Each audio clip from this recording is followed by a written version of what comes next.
Let's go Mets. Dale, thank you very much. It is a special field tonight in New York City. The fans have filed in. Last night a sellout, same thing tonight. And they started early today, playing cornhole, watching the flights take off over Citi Field. They hope to see some balls leave the bats off guys like Francisco Lindor, Aaron Judge, etc. Yankees 66-32 as we begin play today. The Mets 60-37. Atlanta chasing the Mets in the East, lose today to the Philadelphia Phillies. Anthony Rizzo in the middle of things last night. Good numbers for DJ LeMahieu against Max Scherzer. And what fireworks to start last night. Aaron Judge and the Yankees, they jumped all over Taijuan Walker. And the Mets were down on the mat, but they got up quick. Some of the new acquisitions this season, including Eduardo Escobar, exit stage left. Unbelievable catch by a fan. And for the folks here, it was a celebration. The trumpets were blaring, and the celebration was on. The New York Mets beat the Yankees Game 1 of the 2022 Subway Series. As we welcome you to Major League Baseball on ESPN, our telecast is presented by Corona, the official cerveza of Major League Baseball. Good evening. It feels like fall other than the temperature, because these two teams, of course, could very well meet again in October. That's David Cohn, Eduardo Perez. I'm Carl Ravitch. Coney on Scherzer in a moment. How about the superstar hitters from last night? Trying to do it again tonight, Aaron Judge and Pete Alonso. Judge set the tone yesterday, did he not? I mean, with the home run going the opposite field, this is what it's all about. And if you're managing against these two guys, these are your circle guys. They can turn it around with one swing. The damage has to be controlled if you are the opposing team, because these are the numbers that they have. The OPS is combined over 1,900. You look at the leadership when it comes to slugging, OPS, home runs, runs batted in. These guys are at the top of the line when it comes to these teams. You have to be able to control them, because if you don't, it could be a long night for you. Aaron Judge, it feels like he's been hot all year, 8 homers in his last 10 games, and he's currently hit homers in back-to-back games. Hasn't gone 3 in a row. Maybe tonight is the night, and Alonso is warm as well. The pitching matchup is very one-sided. You got Domingo Germán making his second start, missed 93 games with a shoulder impingement. On the other side, a Hall of Famer in Max Scherzer, who happens to be celebrating his 38th birthday. Advantage Mets. Yeah, and Max Scherzer already, as you said, probably going right to Cooperstown when he's done playing, but he's a long way from being done. The start to his Mets career has been phenomenal. As long as he's healthy, he takes the mound. He does what he's always done. His stuff is not diminished at all. He's a member of the 3,000 strikeout club, but the thing that's notable about that is he's done it in the fewest amount of innings, 26, a little over 2,600 innings already, over 3,000 strikeouts. Nobody's in that category. Max Scherzer going to the Hall of Fame, as we said. And of course, Domingo Germán won 18 games back in 2019, but since then it's been a bevy of arm injuries. Has made 1 start this year. This will be his second start, still looking to see what he can get going. And they got a start from Jordan Montgomery that didn't last long last night. We'll see what happens tonight with Germán as we get set for first pitch. Telecast of Major League Baseball, presented by Corona, the official cerveza of Major League Baseball. On a night made for Max Scherzer, the Subway Series Game 2 when we come back.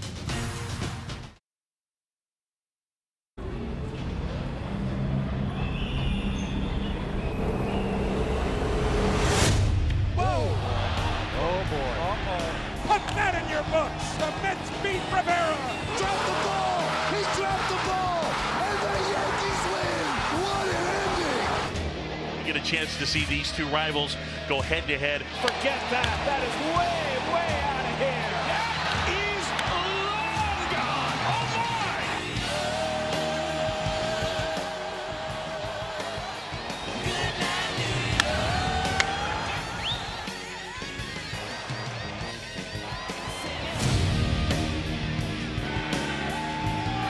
First Subway Series, 1997. First time these two teams have met in the series history, with both in first place outright. 6th time both teams 10 or more over 500. And you see the years down below. You can also find out if the Mets have good news coming. Jacob deGrom was on the mound today. Buster only, wasn't he? Yeah, Carl, we're just 6 days away from the trade deadline. The whole conversation around baseball is which players will the contenders add? Well, the Mets now know they're getting an ace next week. That would be deGrom. who started his for AAA Syracuse today. It was his last rehabilitation assignment. His final pitching line was kind of messy, 4 runs in those 4 innings. But Buck Showalter says he will rejoin the Mets rotation sometime in the middle of next week in that Washington series, Carl. They get the Marlins first. They're going to have to deal with Sandy Alcantara when that series starts, and then it is the Washington Nationals. And here you go. Max Scherzer signs that deal for $130 million. And as David Cohn said, he's done just about everything in his career except pitch in a Subway Series here at home against the Yankees. Check out the lineup that he's going to face, and of course the man in the middle of it is Aaron Judge. There's no Giancarlo Stanton, the tendinitis, and they hope to have him back once the 10 days are up on the IL. LeMahieu's got pretty good numbers against him. Rizzo hit a home run right behind Judge last night. Carpenter is in right field. Donaldson, Hicks in left. Turner Falefa is at short, and catching tonight is Kyle Higashioka. All right, Coney, how has Max Scherzer evolved over the years? Well, I think his overall command has evolved over the years. When he was young, kind of a flamethrower, but he was all over the map in terms of his control, but not anymore. He throws any pitch he wants, anytime he wants. As you can see, that walk rate well below Major League average at 5%, and the K rate at 34%. This guy has not lost a step. And here's an interesting tidbit. So for the first time tonight, as you take a look at the most strikeouts in baseball history, and we go from 10 Maddox to 16 Gibson, who he just passed, he and Verlander are slowly going to continue to climb this list. The note is Scherzer's going to use the PitchCom technology tonight. So in his hat, he's got a transmitter that will allow him to hear what pitch is being called. Why do you think tonight, and is there risk in that? It's the Yankees, of course. Watch out for the Yankees. Now, they may be the one team that might have something, so if you're going to try it, do it here. And of course, hey, what a nice day. Just sure. Little leisure day, little giraffe pitcher. Ferris Bueller's day off. Max Scherzer went to the zoo, fed a giraffe. And now the Bronx Zoo is moved here. There are plenty of Yankee fans at Citi Field. As DJ LeMahieu, the first baseman, will settle in. He's 4 for 9 in his career against Scherzer. And behind Max tonight, Escobar at third, Lindor at short, McNeil at second, Alonso at first. First pitch underway, strike 1, says Doug Eddings. Left to right in the outfield, Mark Canha, Brandon Nimmo, and Starling Marte.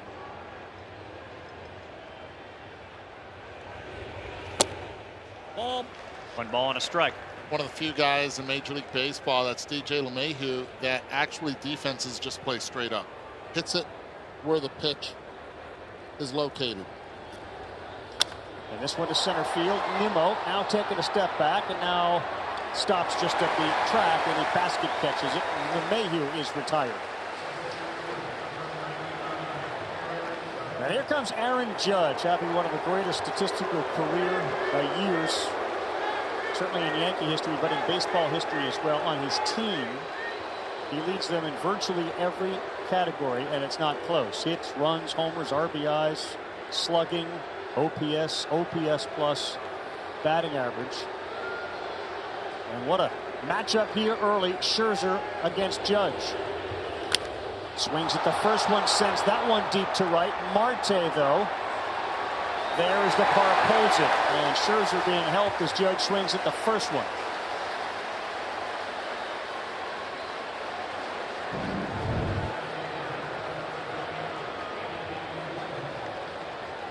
Tell you what, that was the location where Aaron Judge loves to have it. Middle, up, right out of the get-go. Max Scherzer challenging Aaron Judge, just falling short of that 370 sign in right field. And he found the sweet spot, just a little too high, the launch angle. Both balls so far over 100 miles an hour up on Max Scherzer. It's a big ballpark. Anthony Rizzo, the designated hitter. First pitch.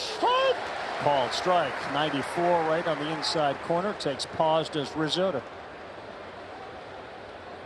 let Doug Eddings know maybe a little inside for my liking. Huge OPS plus, 36% above the average. Swings at the next one, pops this one up. The PitchCom and Max Scherzer appear to have had a successful top of the first. 6 pitches in the inning, and the Yankees retired at 1-2-3. That's coming up when we come back. Underway on a Wednesday night in New York.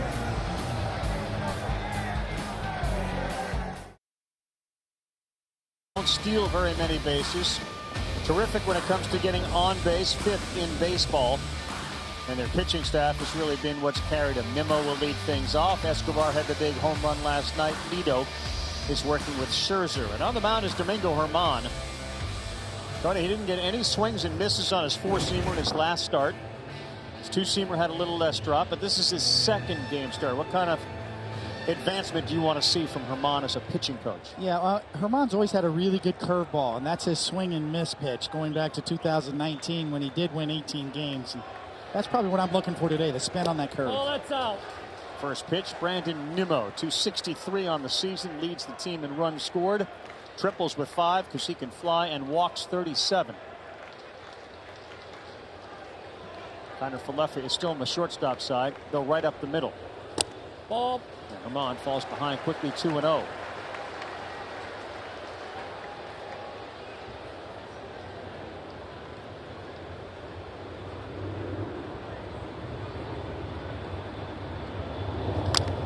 On the grounds, fielded cleanly. LeMahieu is at first. He'll take it himself. And a ground ball out for Nimmo. Tony, you see him, virtually every night. LeMahieu's at first. Glaber second. Kiner Falefa short. Donaldson. The improvement from one year to the next is pretty incredible. Night and day, considering that the whole left side of the infield is revamped, and Donaldson in particular at third has played a Gold Glove caliber, and really he and LeMahieu combined, when they both have played third base, have been outstanding. Falefa's moved well at shortstop. Glaber Torres back to second base, much better as opposed to shortstop last year. Starting Marte next up. First pitch. That one is just down. 1 ball, no strikes. He's been terrific in the first inning, has Starling Marte, with a batting average over .570. He had that home run last night. Well, and let's not forget, when he got traded to Oakland last year in the second half, he turned it on. That's what Buck Showalter is hoping from Starling Marte again here in the second half as a New York Met. So there's a successful curveball in there for a strike from Germán. 81 miles an hour, 1 ball, 1 strike. Torres is on the shortstop side, so 3 defenders over there. Ball, that's comes inside and misses. Okay, so far 6 pitches for Germán, all fastballs. The 4 of those have been out of the zone. Arm side usual. The only 2 pitches he's been able to land in the zone have been the curveball.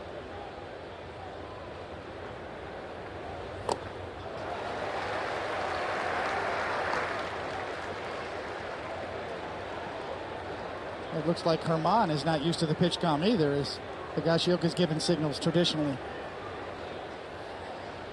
2-2 count on the 2-hole hitter, Marte. Outfield straightaway and deep. Swing and a miss. That's a good pitch from Germán. Down with that sinker at 94. It's early. It just looks different than the last time you saw him, doesn't it? It really does. I mean, as Eduardo said, this is the first good fastball he's thrown, and that's a dandy. It looked like it was a ball off the plate, ran back to the outside corner. Marte waving at it. Here comes Francisco Lindor as all the seats begin to fill in here at Citi Field. 42,360 were here last night for a ticket whose average price was $185. And the first pitch to Lindor misses away, ball 1. Frankie, 250, 323, 431, slash line 16, homer 66. Runs batted in. He had a couple of hits last night. Ball.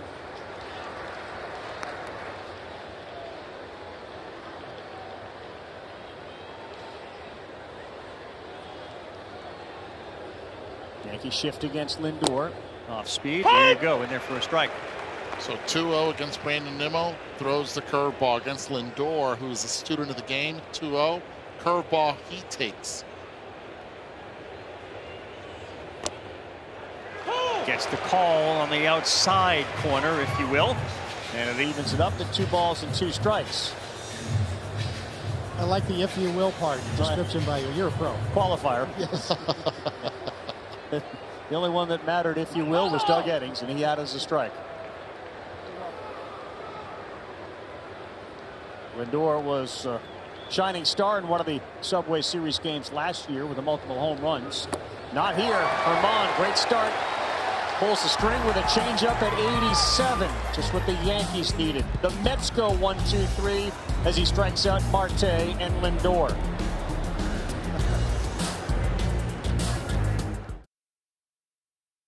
Yankees and Mets are on a potential collision course for a Subway Series. Waking up in a city that doesn't sleep, the Yankees are fully loaded. Aaron Judge is the king of the hill, top of the heap, and he's got a lot of others who want to be a part of it. Judge and Stanton lead an offense that scored more runs and hit more homers than any other team in baseball, and their arms, they are making it there in practically anywhere, right through the very heart of every offense that they face. And if Jay-Z is the new Sinatra, well, then the Mets are what dreams are made of. Big lights inspire Buck Showalter and his boys, Scherzer, Lindor, and Diaz. They are loose. They play hard. They play fast and without a care, and there ain't no one else showing up with a polar bear. So now, as the songs say, these little town blues are melting away. It's up to you, New York Yankees. It's up to you, New York Mets. And the table is absolutely set for what should be an outstanding Dog Day month of August, September, and then October. Max Scherzer threw only 6 pitches in the first, fewest of any inning this year, and now it is 1 ball, 1 strike to Gleyber Torres. What happened to all the fireworks you guys had last night here? Yes. Quiet first. It's like a boxing match last night's first inning. Next one from Scherzer misses. Gleyber Torres, second baseman. 18 doubles, which is tied on the team for high. 15 homers, 43 runs batted in. They play Torres straight up. That's in.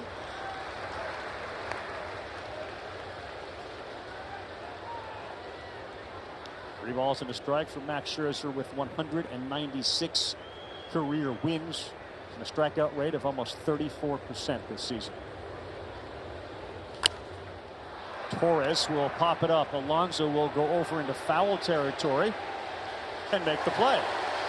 Let's send it back to our studio. Wednesday night update, Kevin Connors.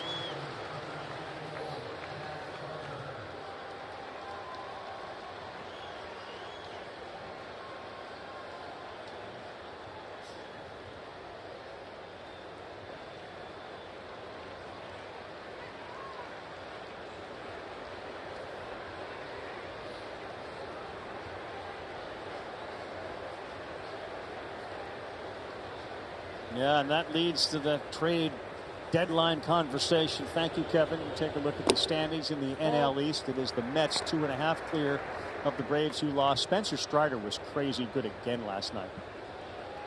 He really was. 100-mile-per-hour fastball up in the zone. Gets those chases. The off-speed pitch works just as well.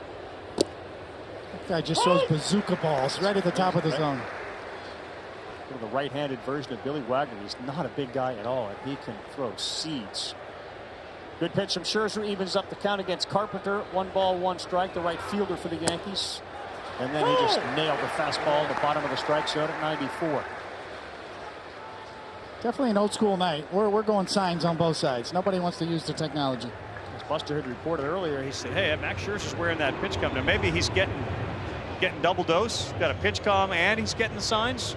Or he tossed it before he got to the mound. He strikes out Carpenter for a strikeout for Scherzer, and we get an update from Buster. Yeah, Carl, I've wondered that too. The person who told me that Scherzer was going to try the PitchCom device for the first time tonight said, well, what's the over-under on how quickly he gets rid of it? Because Max is so famously old school. And as you say, Nito is giving signs to Scherzer so far in this game. He is wearing the PitchCom device on his right leg. I'll tell you what was old school, that changeup right there. I mean, that was the first changeup he's thrown in the game, and it was a nasty one. So is he checking boxes, Coney, as a pitcher? I do have that. That worked really well. Working on that one. Yeah, this guy shows up ready to pitch. His stalking around the mound is definitely on point tonight. Josh Donaldson next up. And Max Scherzer starting to pound the strike zone against Donaldson. 0-1, 225 on the season. He's got 9 homers. 35 runs batted in.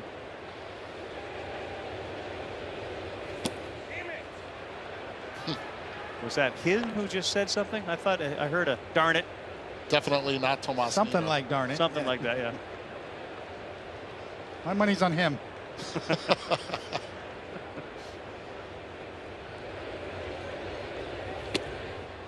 You think about it, and you've been in a lot of these, World Series, Subway Series, but just Subway Series. This feels like a stage that Max Scherzer would absolutely shine on. Like relish. Can't wait. Circle it on my calendar. It does. You can say all you want. Ball players will play it down, especially on the Yankee side. Another game, it's not. It's a sold-out crowd. The crowd is into it. Statements are being made. The Mets obviously have the Braves that are closer in their race, but they can really pump up their fan base and feel good about themselves if they can win this game tonight, take 2 from the Yankees. Scherzer continues to work at a high tempo. And Donaldson ahead 3-1, pops it up. McNeil calls everybody off, and he's there to make the play. Max Scherzer has faced 6, returned them all. Bottom of the second coming up at Citi Field.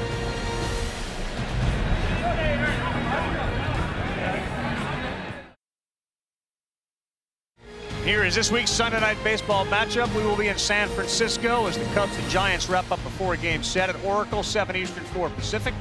It's on ESPN Deportes, ESPN Radio. We'll start at 6 Eastern, 3 Pacific. Baseball tonight, Sunday Night Countdown. As the Polar Bear on an 80-degree night digs in. As he will lead off the bottom of the second against the 29-year-old Herman. First pitch, 94. Got a lot of movement on that fastball tonight. He's keeping it down. 0-1 to Alonso, who starts tonight leading the majors with 83 runs batted in. You touched on this, Eduardo. I mean, Alonso's not just a slugger. He's a good hitter. He really developed into a good hitter. Way inside. Showed that last night, didn't he? On some of those pitches down, a double to the gap and left. But it all started for this guy as a Yankee. I mean, a lot of little leaguers will use different major league teams, but Peter Alonso in 02 was a Yankee. And that ball's hammered to left field. Hicks going back. He turns. It is high off the wall and a homer. It got over the orange stripe and against that screen, Alonso. 26 on the season. It's 1-0 Mets.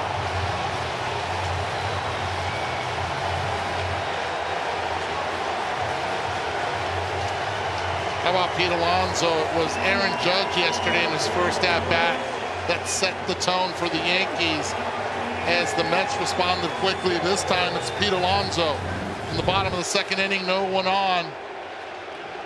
And he gets that, a hanger. Hits it out in front, and with the strength of Pete Alonso, he doesn't need to get all of it, just enough, and that's exactly what it was right there. Here's Daniel Vogelbach, strike 1. See that yellow line atop the wall. It went over that, hit that screen just above it for Alonso's 26th. Herman misses to Vogelbach, just recently acquired the designated hitter. Trying to add some thump in that role behind Alonso. You talk about guys hitting balls over 100 miles per hour. Pete Alonso's home run was 97 miles per hour off the bat. You talk about a spinner. It's exactly what it was, but it got pretty much on the label area. Just shows you the strength. 369 feet. All right, so you go back to that pitch and you're the pitcher. At what point do you say to yourself, uh-oh, like you realize I left this in a spot where where I may get hurt? Think about the point Pete Alonso's eyes opened wide when he recognized that spin. I actually gave up a home run to Nomar Garciaparra, and that exact thing happened to me right before he made contact. I saw his eyes really just light up. Pete Alonso's eyes on that one told a story. I think Nomar saw your eyes light up too when you hung it. Oh. Absolutely. He did not miss it either. Neither did Pete. Vogelbach is obviously a threat to hit it over the wall, but Vogelbach, you mentioned Alonso's a really good hitter. Vogelbach is terrific when it comes to the strike zone. And he's worked a 3-2 count. And how about that? Laid off that. That's what he does really well. Now, as a DH, he'd like to swing a lot and hit it over the wall, but he realizes I can be of value too, like I have been my whole career, by getting on, and he draws a walk. Yeah, he just has a really low swing rate. Takes a lot of pitches, waits for a good pitch to hit. Serves him well in an everyday role when he's getting 4 at-bats. As a pinch hitter, a little different story. And here comes Mark Canha, and we'll just dispense of this right away, because Sunday night when he was wearing the microphone, we got into that question about the pronunciation of his name. He started to explain to us the Portuguese heritage, and it's really Canha, but since we've been in America, our kids have been raised this way. His wife came out and said it's Canha, and that's it. And of course, we're going to abide by whatever Marcy says. So it's now Mark Canha. We're not going to revisit that again. Over, as she said. Ended. Unless they go to Portugal, right? Unless they move to Lisbon. Canha followed by McNeil and Escobar. The Mets lead at 1-0 on an Alonso home run. Wow. That's big time movement there. That's a 93-mile-per-hour pitch that had some really good drop to it.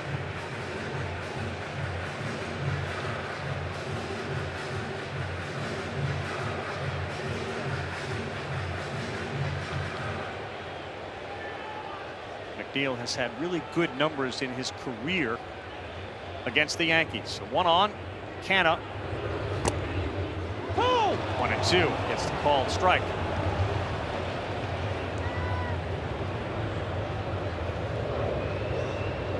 There's lots of different ways for hitters to object to calls, Eduardo, as you well know. And body language sometimes just tells the umpire all you need to know. And Buck Showalter was speaking out loud from the Mets dugout as well. Can you repeat what he said?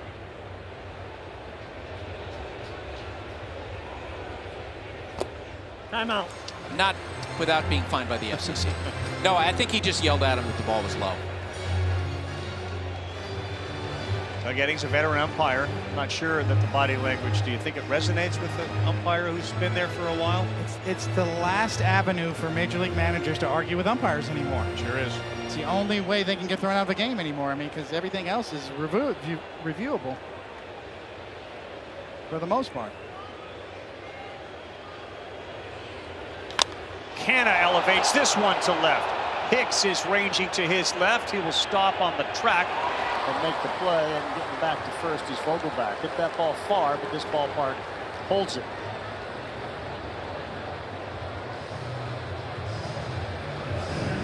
Let's get some numbers on the Alonso home run. How about Pete Alonso here? 97-mile-per-hour exit velocity. This is the 2nd softest hit home run this season, and the 7th softest hit home run of his career. He'll take it one way or another. This is all you talk about, is the power, the strength. Hits the railing right above the orange line, and that's just enough to give some massive gut punch. Yeah, that's the one spot at Citi Field when they moved in the fences that you can really take advantage of right there. You look behind, that big black wall used to be where you had to hit it for a homer. McNeil swings and misses at a curveball. Jeff McNeil has played 17 games against the Yankees. He's got a hit in 15 of them, and he's got a .381 batting average against the Yanks.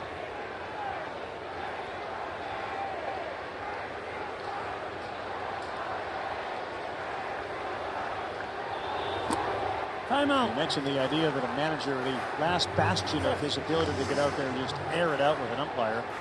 Aaron Boone's been thrown out 5 times this year. Most of them have been arguing for Aaron Judge strike calls and the ball being low. Buck Showalter hasn't been thrown out once this season.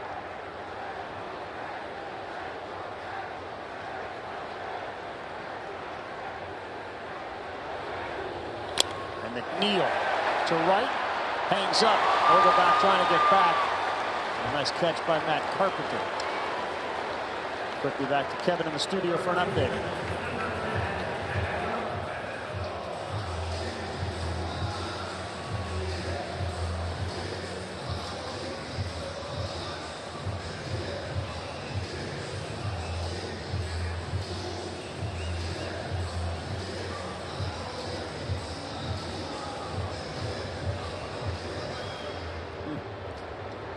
There's some Rowdy Tellez and Daniel Vogelback and vice versa. That's the kind of stuff that the Mets are hoping Vogelback can bring.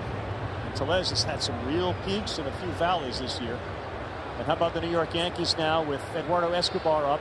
They have gone to a 4 outfielder defense. Herman throws it in there for strike 1. So 4 outfielders on the 20th pitch of the inning from Herman. Gleyber Torres on the far left, guarding the line almost. They're trying to hide him over there. Well, he did have a play in Baltimore where they had him over in the towards the gap and wearing that second baseman's glove. Kind of missed a ball close to the wall. It was not an easy play. We see Gleyber there. Is Escobar notoriously a fly ball hitter? Why 4 outfielders with Eduardo Escobar? The algorithm never lies, Carl. Has to be the reason. Probably different from the left side than the right side. Can I throw out that theory, guys? Yes. How about the fact he doesn't hit a lot of home runs, right? So if you're basically guarding against a double in this situation, put 4 outfielders out there, what do you think? That's part of it. Play the no doubles with 2 outs. Had the homer from the right side last night. Herman elevates, and it worked. Got in the head of Escobar, the 4 outfielders. Nothing got in the head of that guy, Pete Alonso. It was a double last night, and it was a homer night to get things rolling. It's the Mets 1, the Yankees nothing. Scherzer back in the bump after this. Time to shine. It's brought to you by Mother's Polish, and it involves that guy on the mound. Best winning percentage in baseball, having debuted in 61 or later. Kershaw at 691. Then the great Pedro Martinez, the Hall of Famer. Max Scherzer just slides ahead of Roy Halladay and the Rocket Roger Clemens. And they got him for $130 million for 3. As Buster reported, if you didn't see it at the top, Jacob deGrom had his last minor league outing and is expected to join the major league team for a series against the Nationals, and then the Mets would have what they had dreamed when the season began of deGrom and Scherzer pitching at the same time. That's a rotation that's built to win right now, and a nightmare in a short series for any team. Aaron Hicks into the bat, chasing it is McNeil, coming in from center, and nobody's going to get it. Nimmo couldn't get there. And Aaron Hicks, who in his last 2 games has been much better, and in fact 333 with 3 homers in his last 20 games, gets things started with a single. And quickly, just back to the Buster comment as we take a look at this ball from Hicks that McNeil couldn't get. The 4 outfielder deal was, if you look at the numbers, about a 30% fly ball rate career, but up to 35% for Eduardo Escobar.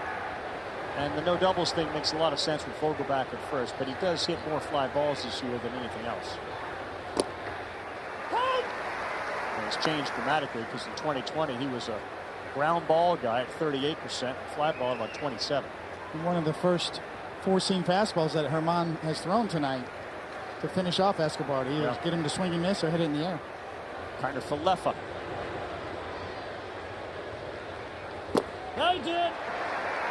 Headings calls it himself. No need to check with the umpire on the swing. It's 0-2.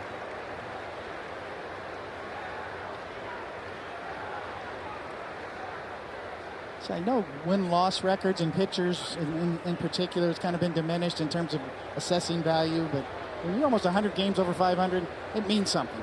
As Scherzer is approaching that.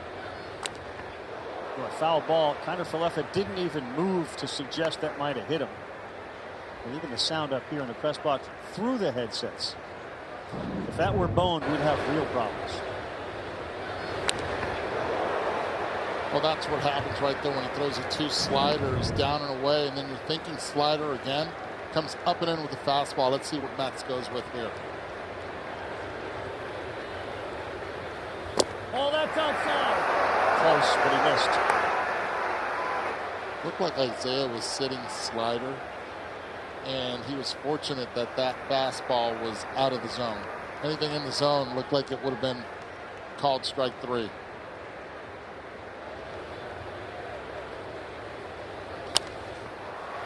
Popped up, and again, shallow. This time, Nimmo is in time.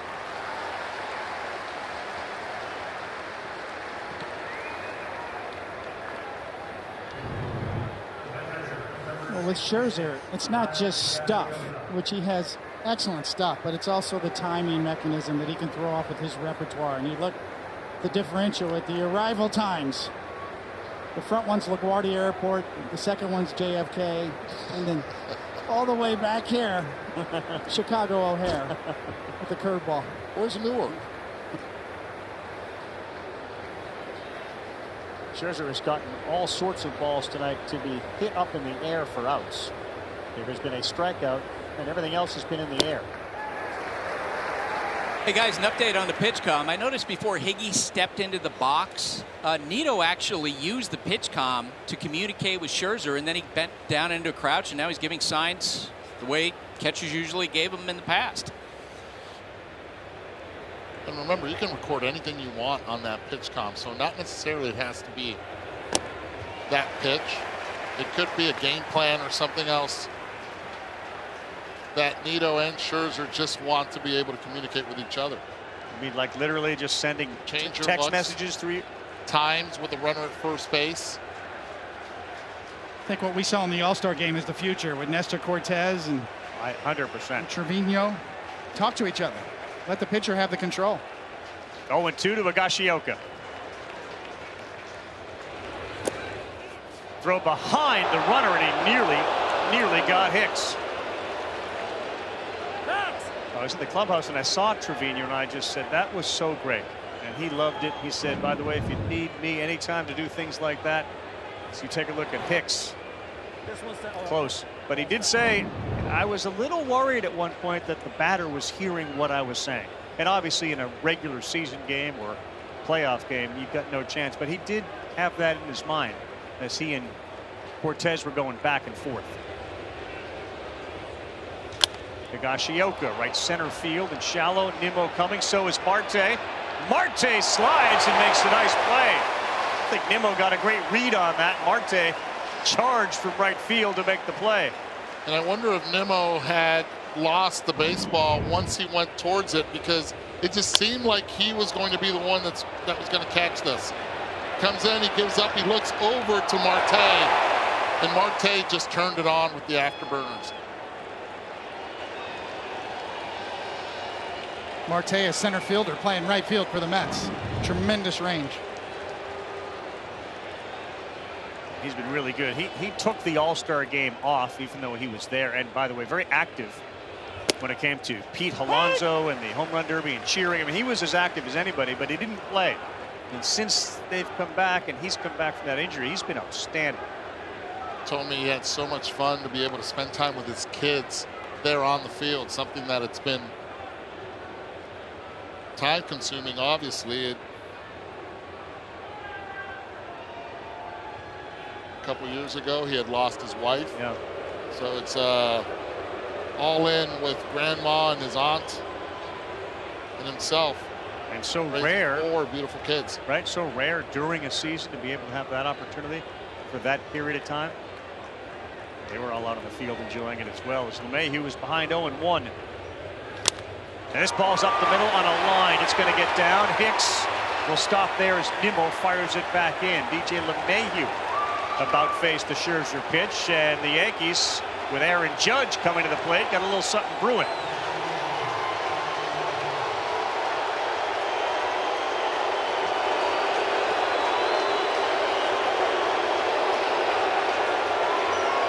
Pete Alonso made the first statement.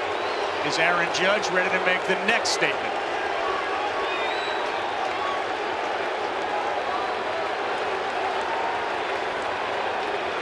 Crowd very aware of this matchup and who's at the plate.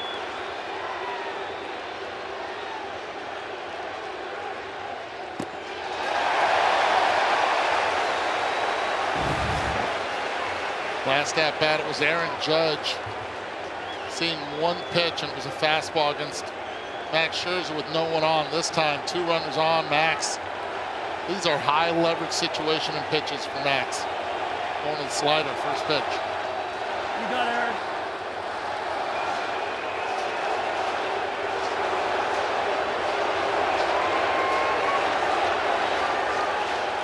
third inning. It's 1-0, and it feels like the 8th or 9th inning. Yeah, the dueling banjos going between let's go Mets and let's go Yankees.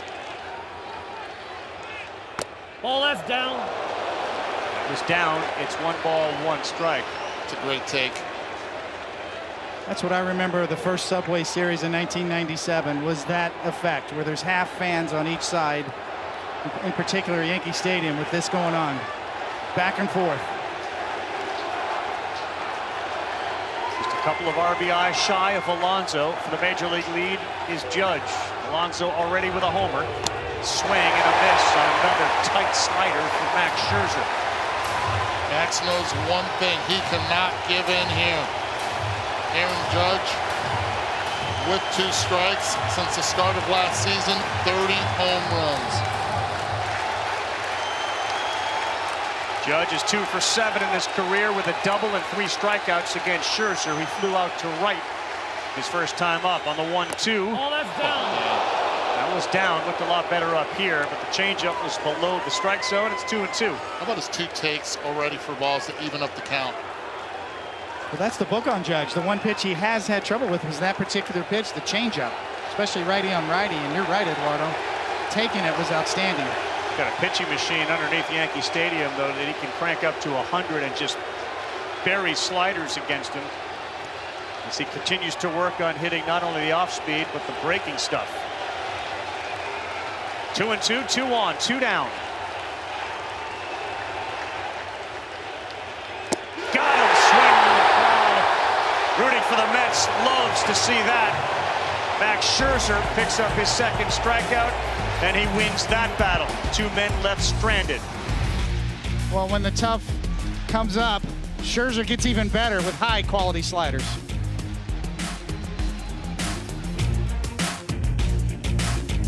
ESPN's telecast of Major League Baseball, presented by Corona, is brought to you by Arby's. Arby's, we have the meats. We also have the managers that have managed both the Yankees and the Mets. Stangl Berra, Dallas Green, Joe Torre, and of course Buck Showalter. Various World Series, all 10 of them with the Yankees. But Yogi, 21 World Series, 75 World Series games. I mean, think about that for 2 guys that played. Level of success that he had, the level of excitement come October. I mean, that's nuts. These 2 teams certainly think they have the wherewithal to get to October and win World Series. Well, the famous home run that Bill Mazeroski hit. The Pittsburgh Pirates that beat the Yankees in the World Series. Yogi Berra was the one playing left field, actually, that saw that ball travel over the wall.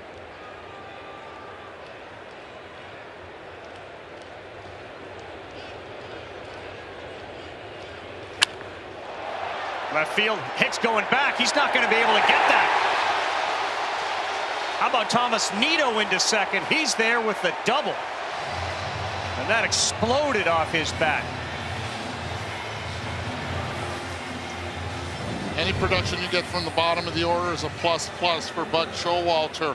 Gets a fastball that was supposed to be away, ends up getting too much of the plate. Tomas Nido gets a good leg work behind it, stays in the zone, and the outfield playing him to go the other way. This one in the gap. Aaron Hicks is not able to get there.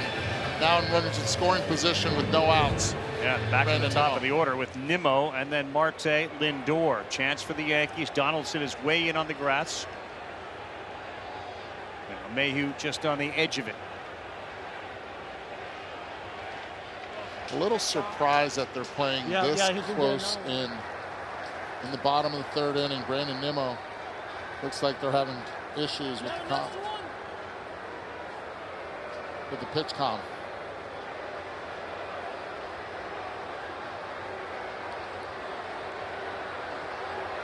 They work on that. Let's send it to Kevin Connors in the studio. Go ahead, Kev.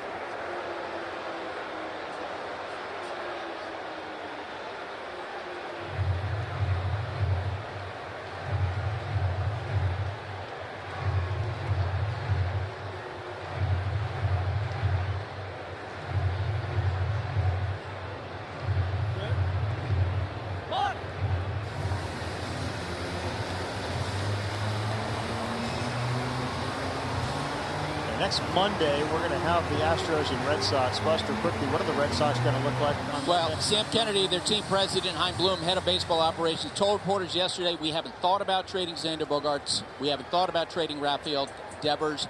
Other teams say they are talking about J.D. Martinez.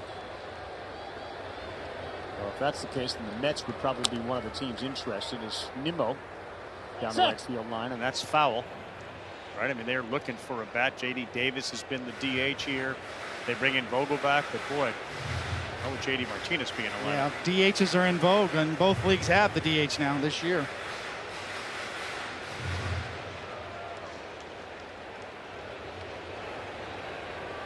Leadoff double for Nito. It was his 6th double of the year.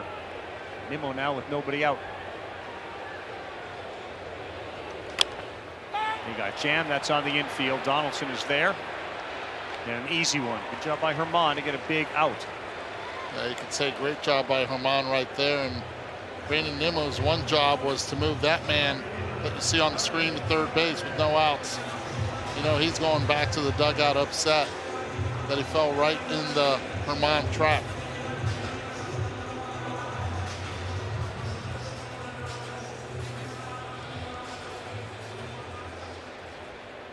And here's Starling Marte. Leads the team in batting average. Alonso's the guy that gets the headlines with the homers and RBIs, but just under 300 when the night began. Marte, the first pitch, lifts the arms up for ball 1. I love his style of hitting, Eduardo. Just lift up the heel, no stride. And that's really hard and difficult to do. And I've had conversations with Chili Davis, who, when he got to the big leagues, he used to run really well. Then when he slowed down, he said he would have better leg control, meaning it would translate into actually better consistency at the plate. The faster the runner is, the faster your twitch muscles are when you're hitting.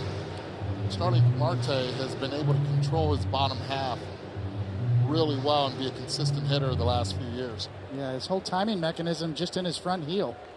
Lift it up, drop it back down, and then fire. So many batters have that leg kick. And planting and driving as Marte pulls that one foul. The key. Herman in his first start, 3 innings, 5 runs against Houston. He gave up back-to-back shots to Jordan and then Alex Bregman. At what point do you start judging and saying, you know what, there's some growth here. I'm seeing an improvement. When do you do that? How many innings do you need to see? He's already much better in his second start here, and you really do need to be patient. This guy's been out a long time. He's had some arm issues. He's had problems off the field as well. Domestic abuse issues. That's impressive. How about coming back after the leadoff double to get the next 2, including the strikeout of Marte, who's 0 for 2 with punch-outs both times. But this is the pitch that I key on, because that's a separator for Domingo Herman. And he can throw that high-spin curveball and get those kind of swings on it. Everything else kind of falls into place for him. 8 swings and misses tonight for Herman. We mentioned no swings and misses on a 4-seamer his last start. Here's Lindor. Nito is still at second base, having led off with a double.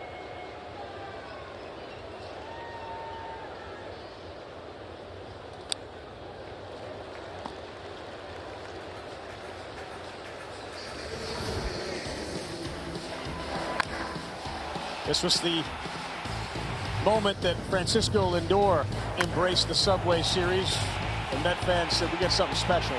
He went yard not once, not twice. But while he was talking, he was also doing damage. 3 bombs in that game. And he was in the middle of a lot of stuff last year in the Subway Series. That's down. I still don't think the Mets fan base has seen the best from Lindor yet. Those who saw him in Cleveland or played against him in Cleveland know this. Still, really solid year run production-wise in terms of homers and RBIs. Much better at defense at short this year as opposed to last as well. But he's got more in the tank to give. I think when they went out and they ended up getting Starling Marte, they went out, got Mark Canha and Eduardo Escobar, just eased the situation. And by the way, Max Scherzer also helps. Lindor towards the seats. Donaldson's over there, but he's got no chance. And Herman battled back. The leadoff double by Nido, and now ahead 1-2 against Lindor with Alonso on deck. I love what he's doing with Lindor so far. Last at bat did not show Francisco a fastball. So far has shown 2 fastballs and curveball. It was mostly changeups and curveballs. First time when he got him out via the strikeout.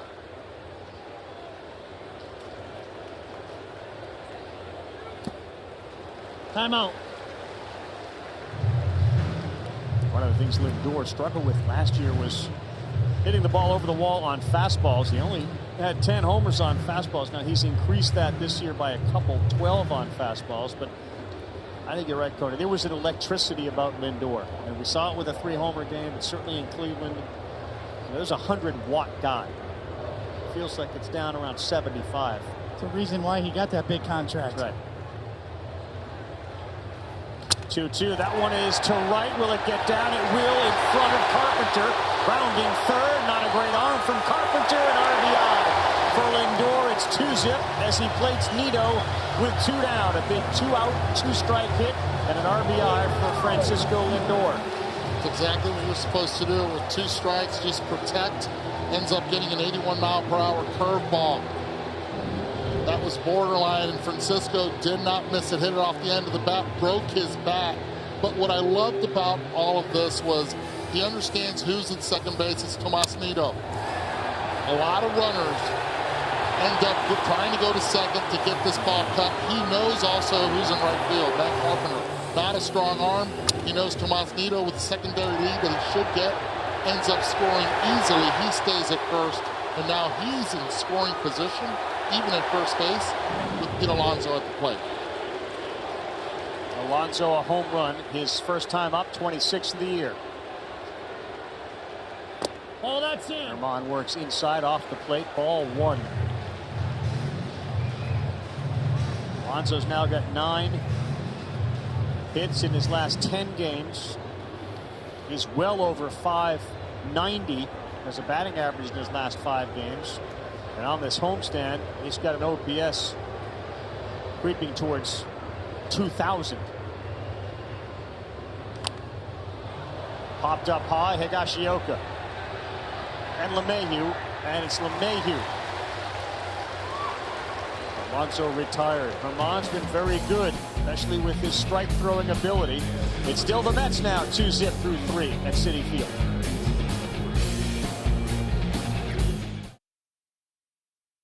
Yankees 2-0. One of the runs from Pete Alonso.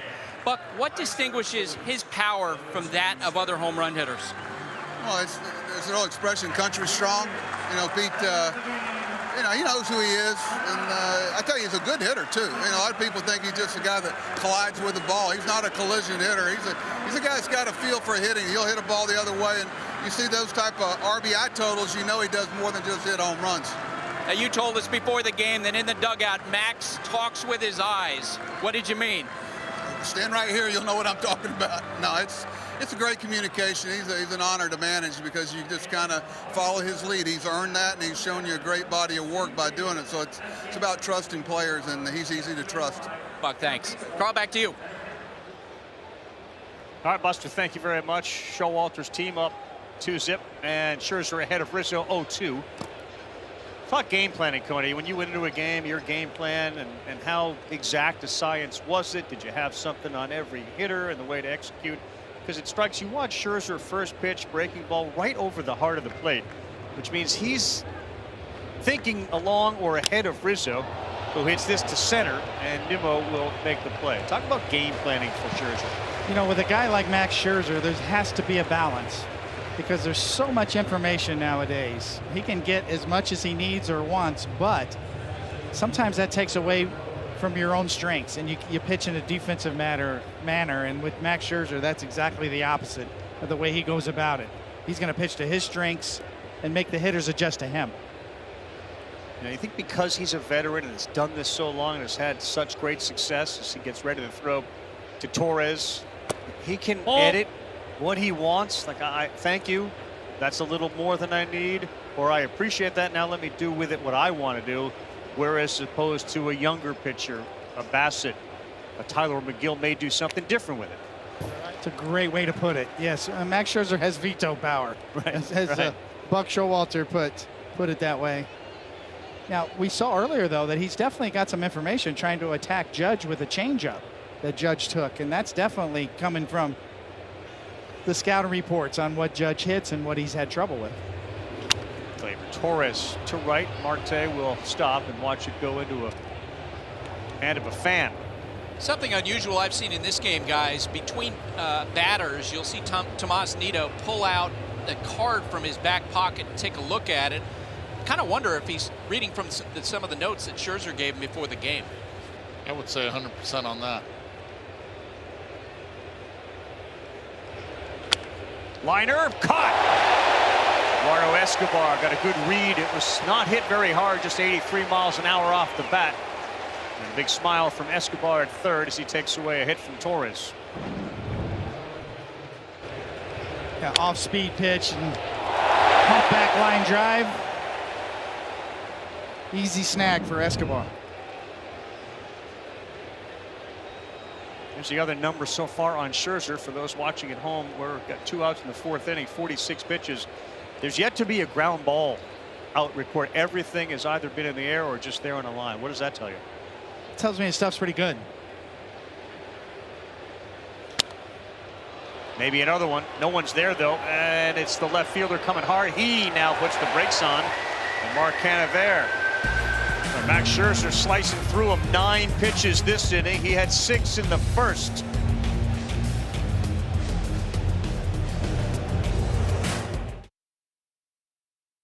Carl Ravage. Keep up with the show wherever you are. Follow at MLB on Twitter, Facebook, Instagram, and YouTube so you don't miss a thing in 2022.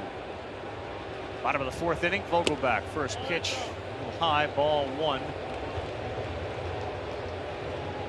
The big fella Vogelbach.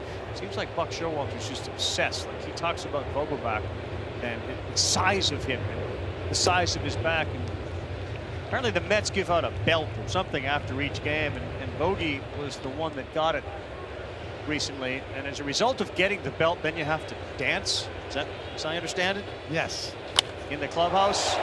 Hit this thing on a line right in front of Aaron Judge.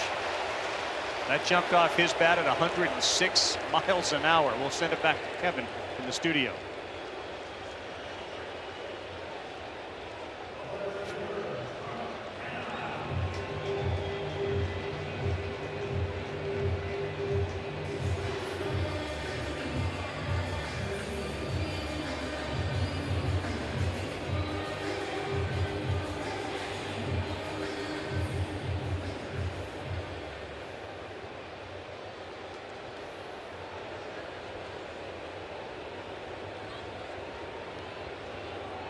Yeah, that's a name we're going to hear a lot about with the Marlins, J.J. Bleday. There's a bunch of Marlins who are going to eventually become household names, and he is one of them, the former Vanderbilt outfielder.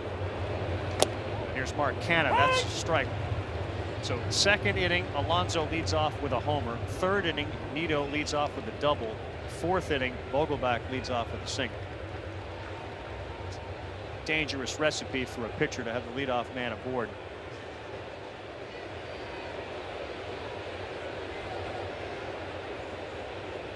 And hit it hard last time and deep to left field. I want to show you something. In between innings, Scherzer and Nido had an interesting exchange. What are you gleaning from this? Because it's pretty intense, which is how Max is. Well, we talked about it, and Buster clued us in on, signal calling. Are they using the pitch com? Are they not? Is it just a man on second base when they try to use it? Kind of hard to say. Maybe it looks more like, that's out. Call the pitch this way. If I shake you off, stay with it. One thing that everyone knows, that when you play with Max Scherzer and the day he's pitching, just get out of his way. Don't try to give him a high five, conversations or anything, because that's something you might get right there. But I'm with you on this. Looked like that was more about the signal calling, and be adamant about one of the pitches that you want me to throw. That one misses. Just some numbers on Scherzer since the start of 2020. When he has a 2 or greater run lead. His team's 27-4.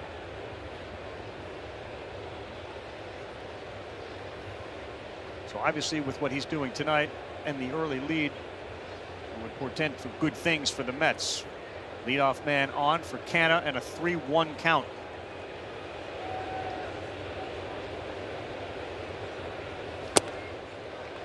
Vaughn took something off that. 3-2. Forced it down the middle to go 3-2.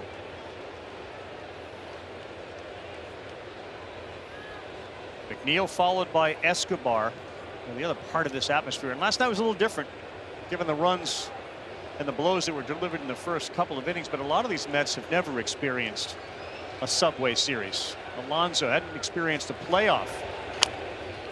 Slow roller to third. Donaldson bare hands, throws, safe. Great effort by Donaldson. Canha pointed to the first base umpire. Berto Ortiz beat it out. Excellent play by Josh Donaldson at third base. It was the only opportunity he had was to try to bare hand this one and make a strong throw. He accomplished both. Now Canha can get down the line, and right here he beats this throw. That last lunge hitting the front part of the bag. Not only was Ortiz making the right call, but it seemed like the rest of the Mets dugout was making the right call as well. Got down the line at 4.4 seconds, about 28 feet per second. So outstanding running, and now dangerous spot here for Germán. 2 men on, nobody out, and Jeff McNeil. A little surprised LeMahieu's playing this in at first. McNeil towards the line and left. Foul ball. Got both corners in with no outs, runners at first and second. Mets are up 2. But with Vogelbach at second base, you just do not think that Buck Showalter would put the bunt play on with not a lot of speed at second.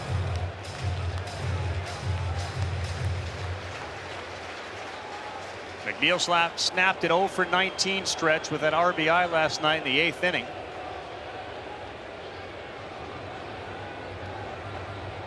At one point he felt like he'd never get another hit. Oh, no. So then he did. And then what happened?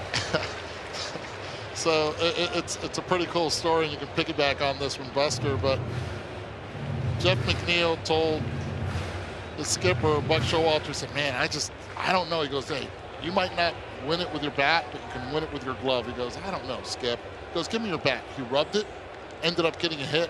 When Buck came back from the presser, all of McNeil's bats, all of his bats and the bat bag were actually in Buck's office, and he said, why don't you rub all of these as well? That's what it looked like in Showalter's office just about an hour before the game. They're all there. No knobs on each one of them. I've said it before. It's the Clemente model that Jeff McNeil uses. It's not very superstitious, no. No. No one in baseball needs a manager to rub the bat. That's outside. If you're going to be superstitious, a lot of former Mets have been superstitious in the past, starting with Turk Wendell. Really good numbers with runners in scoring position for McNeil, a .333 average. Twice what he had done last year. Got a chance here with Vogelbach at second, Canha at first. Already 2-zip. Bottom of the 4th, the next one. In a center field. Judge is there, and there's no chance for Vogelbach to advance. There's one down. Want more stats? Just ask Siri who leads MLB in home runs.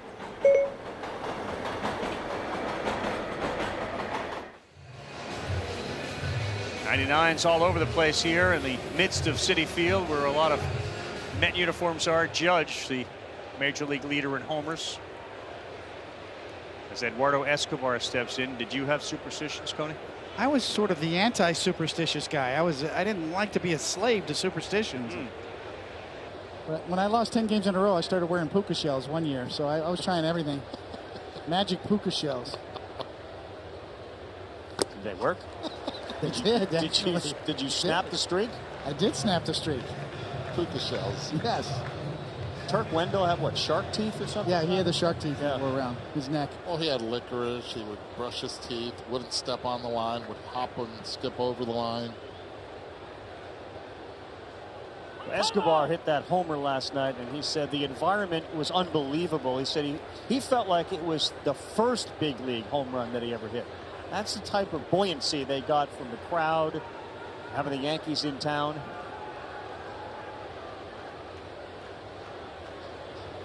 So it's amazing how hitters lean on their bats so much. Eduardo Escobar, before the game, got a boatload of bats that he had in his bat bag and hit the ball out. And if you see the catch there in left field by the fan, but most importantly, he said, from now on, I'm using those models from that home run.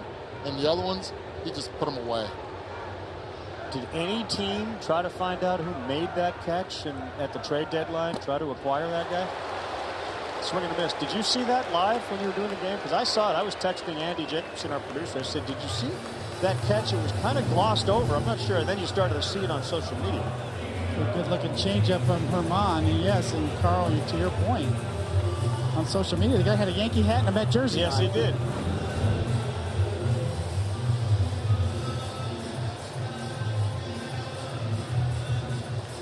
They're meeting on the mound. Ken is quiet. You know how hard this ball was? Over 100 miles an hour off the bat of Eduardo Escobar. And I believe there's a glass of something in the right hand. He holds on to that without any issue. Look at everybody pointing at that dude.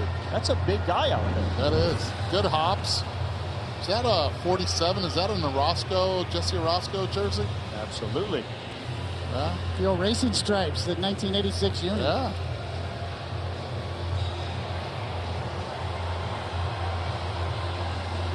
Thomas Nido doubled and scored his first time up, prompted a quick meeting with Matt Blake and Herman. Higashioka. A single, and now 2 outs. Herman try to navigate through Nido, and he rolls one to third. That's foul. Big 2-out hit from Lindor last inning. The RBI. The 67th of the year. Love that pitch right there by Herman. It speeds up the bat of Tomas Nido, who last time up ended up hitting a double into the left center gap on a fastball away.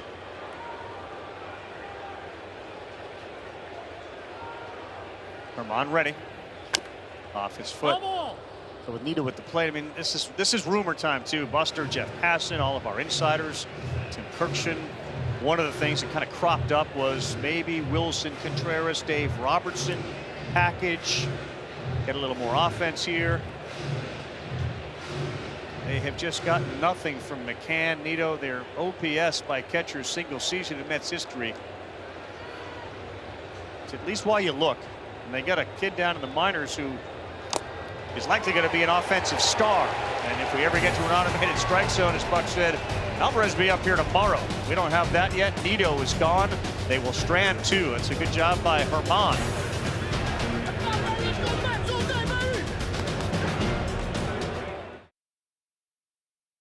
You deployed a 4-man outfield against Eduardo Escobar. Can you give us your rationale?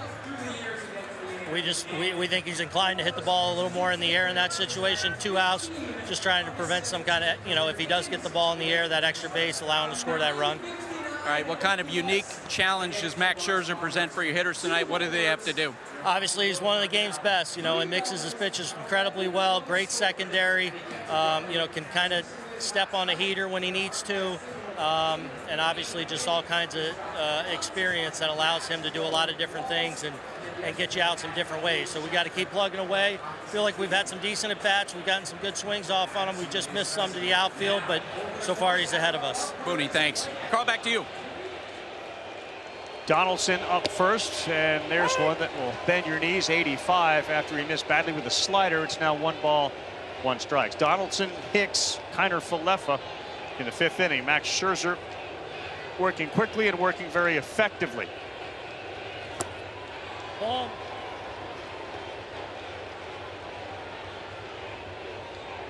This is what an ace does, isn't it, Tony? You come out here and you just kind of silence one of the best offenses we've seen in a long time. Again, no Giancarlo Stanton. Donaldson, that's towards the gap. Going over is Nimmo. He's not going to get there. Rings off the wall. Here's the throw in. Donaldson holds the bag with his right hand. What a job, Josh Donaldson. He was flying into second, and he grabbed that and would not let go of the bag. And it's a leadoff double for Donaldson. A lot of nice things happening in this play. One, the solid contact of Josh Donaldson, not trying to do too much with it. Pitched up and away, he goes up and away with it. And then he realizes this ball could stay in the ballpark. Brandon Nimmo doing a great job of getting it back to Francisco Lindor. Lindor not allowing that ball to travel as much probably cost him the assist. But because of it, the great slide by Donaldson on the inside part of the bag and sticking the landing as well. Here's Aaron Hicks. The first pitch misses from Scherzer at 74. Look at the last angle of that play. Yep. And Lindor had to come out to go get it.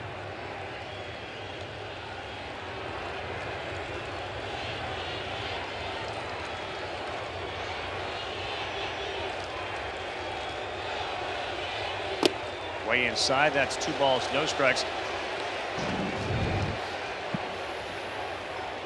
Yeah, I mean, in this part of the ballpark at Citi Field, that's it's hard to leave there, but the metrics tell you that in 9 out of 30 parks, that would have been gone. 107.4 miles an hour off the bat, just absolutely blistered by Donaldson. Hicks swings at that one 2-0, and he fouls it off. That was the first 2-0 count for Scherzer. You gotta be careful. You gotta pop a shoulder the way that Donaldson was flying in the second, then grab that bag. And we saw it on Sunday night. Remember, Lindor held that glove on Ruiz, the rookie, and he popped off the bag with his foot for what was at that point a pretty big out.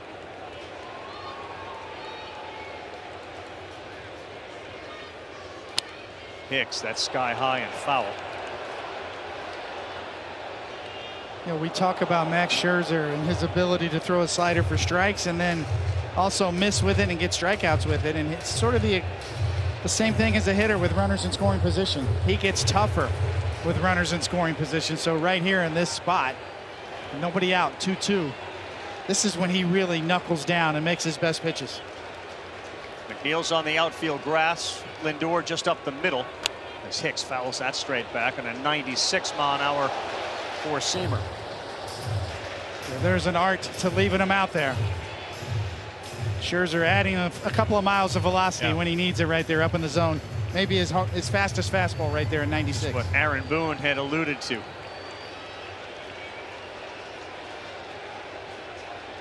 There's 2 strikeouts tonight for Max Scherzer. Leadoff double for Donaldson. And a 2-2 to Hicks. Will not offer. That's a good take, and we go full. Yeah. Nasty slider at 89. Hicks spits on it. The 7th pitch of the at-bat coming here, and a good one by Hicks, who can do that and has progressively gotten better this year. Multiple hits for Hicks his last 2 games started.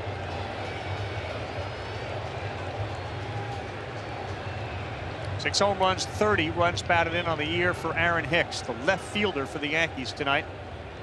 Swing and a miss. He buries a slider. That's the same pitch Hicks took the last time. He swings at that.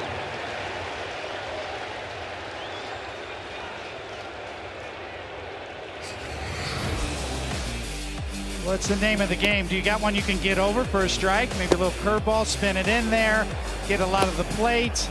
Yeah, they're taken early in the count, but then when you need to bury it and the high quality ones, here they come. A little tighter, a little quicker, much better located. Yankees are 0 for 10 in this quick 2-game series, and there is a slider in there at 84 for strike 1 to get ahead of Kiner Falefa. And guys, with Josh Donaldson at second base, you're now seeing your Scherzer use the pitch com. Yeah, great point. There's Nito's hand sending the signal to the receiver, and Scherzer's hat laid on that one. That was 95, and he's ahead of the shortstop 0-2. Really see a pitcher bearing down after a leadoff double here in Scherzer.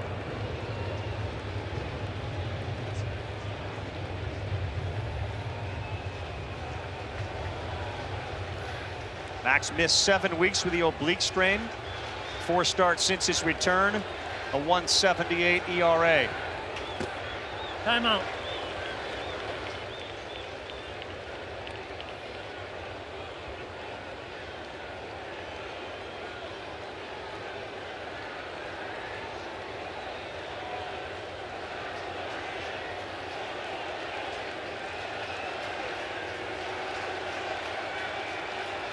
Donaldson, big lead off second. Swing and a miss. Another filthy slider. Back-to-back punch-outs of Hicks and Kiner-Falefa. Well, Scherzer's got a breaking ball package he can come at you with. A curveball, a slider, and a cutter. And this is kind of in the middle with the slider at 85 miles an hour. A little bigger break. Kiner-Falefa just waving at it. The unique release point from Scherzer, too, as well. Very deceptive. Max Scherzer needs 5 to catch Pedro for most strikeouts in his first 13 starts with the New York Mets. And now Higashioka. Oh, no, timeout. You're right, Conan. He just varies the speed, he varies the angle, he varies the arm angle. Very few of them look the same. Yeah, and the intent as well. It's kind of like a goal line package in football when you get in the red zone. When Max Scherzer gets in his red zone with 2 strikes, he's got some weapons.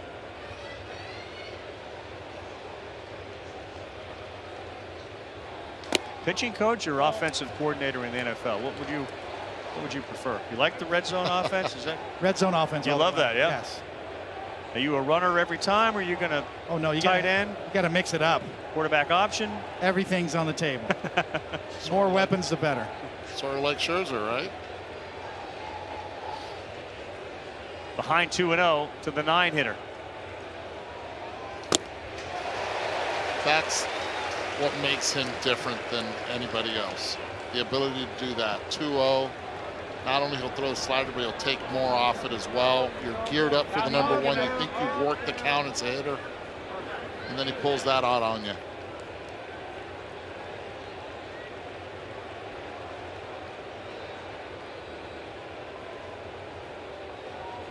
Oh, that's out. That did not miss, but it's by much a 3-1 count. What's the percentage of slider versus other pitchers tonight for Max? Well, I think his best secondary pitch is his slider. And then his changeup, curveball, and cutter are kind of even Steven. But we saw that, he can tighten up that cutter for lefties. That's what he got Hicks on, 89 miles an hour. I think he kind of saves that cutter for lefties more down and in. What will he go with on a 3-1? Fastball 3-2. So it's about 45% four-seam fastball, 30% slider so far. Yeah, that's the number 1 and number 2. Yep. But the variance in speeds as well, all the way down to 73 miles an hour on the low end with the curveball. Be careful with the changeup. Be careful with the slider or even the heater. That's the dilemma you have facing that man there. Donaldson goes 3-2, and Higashioka fouls it off.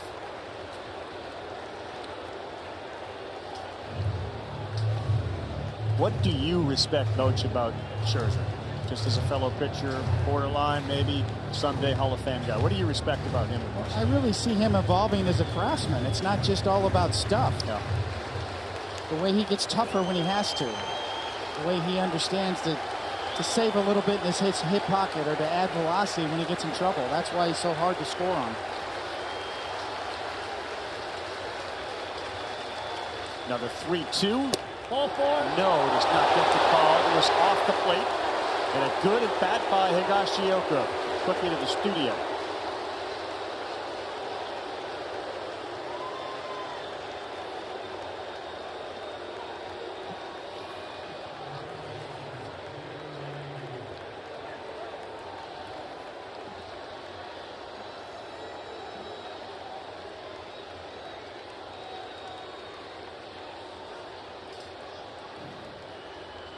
I was asked that on Houston radio today. Like, we just can't beat the A's. There are a lot of teams that run into those teams. Aaron Boone said this is a shot in the arm. Regular season, we get fired up. There were some teams come in, and I'm sure it's hard I know it is, to get up for them. The Astros get swept. Here's LeMahieu now with 2 on, and Scherzer misses away. That was his first walk issue tonight to Higashioka. And one of those, if LeMahieu's able to come through, you kind of circle that at bat. That was a good at bat by the niner. Yeah, Scherzer let him get away. Now you got to face LeMahieu. LeMahieu is just 204 this year with runners in scoring position. The machine at his peak was an RBI machine. Still a high contact guy, hard guy to strike out. Yep. If you watch Yankee games or you're a fan of the Yankees, you like to see this guy up in these situations. Donaldson at second, Higashioka at first, the tying run, the go-ahead run, LeMahieu.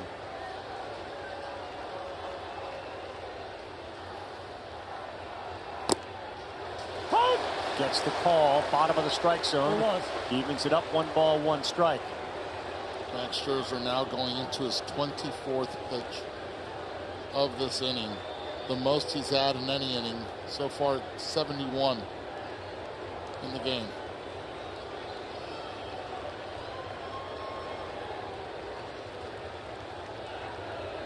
LeMahieu, right at Lindor. 108 off his bat, and it ends up in a glove.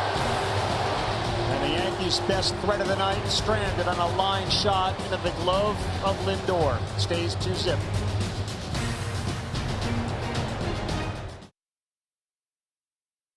And Herman will have 1 pitch and 1 out.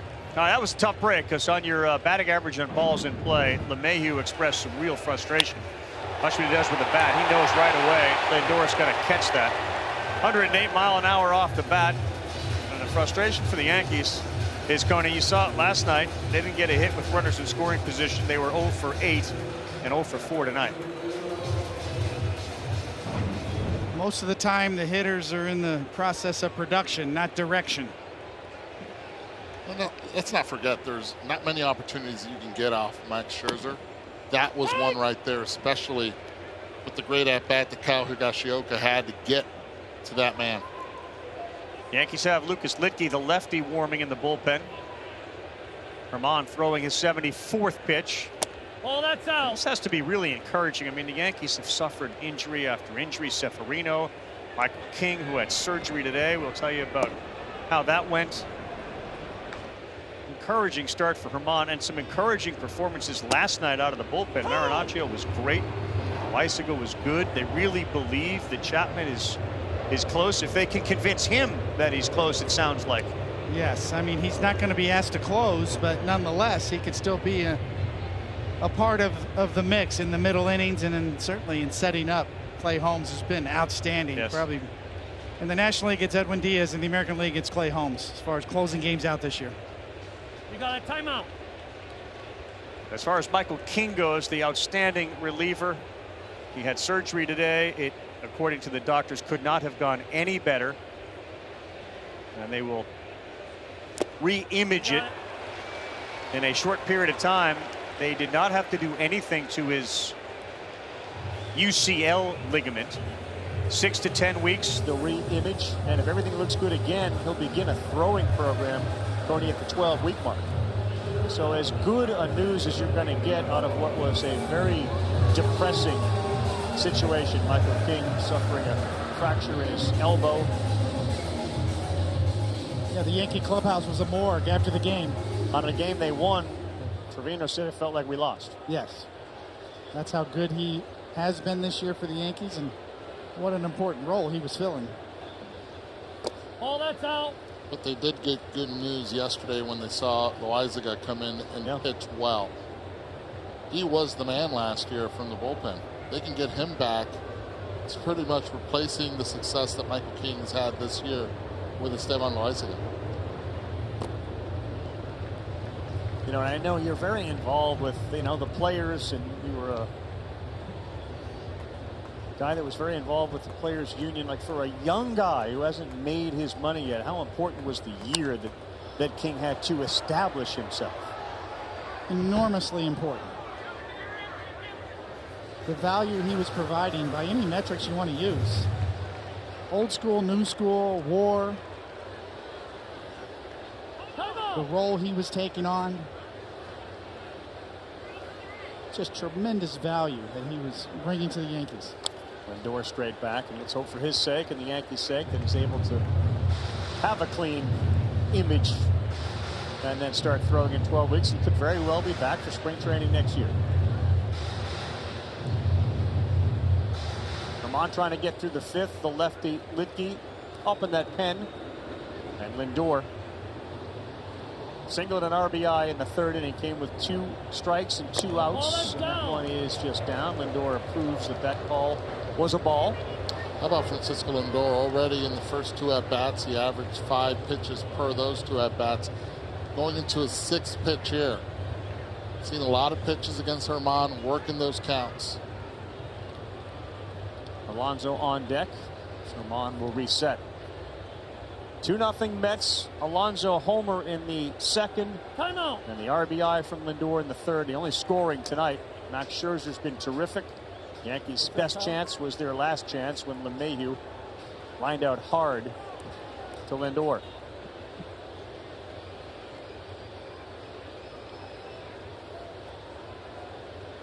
Oh, that's outside. He draws the walk. We'll see if that leads to Herman being taken out. Here comes Aaron Boone, so we know there's going to be a pitching change. Herman will come off the mound after 4 2/3. They want a lefty to face Alonso. We'll get a studio update on the other side from Kevin. We'll take a timeout here. Good night for Domingo Herman. He'll leave with a man on. We'll come back with Pete Alonso after this.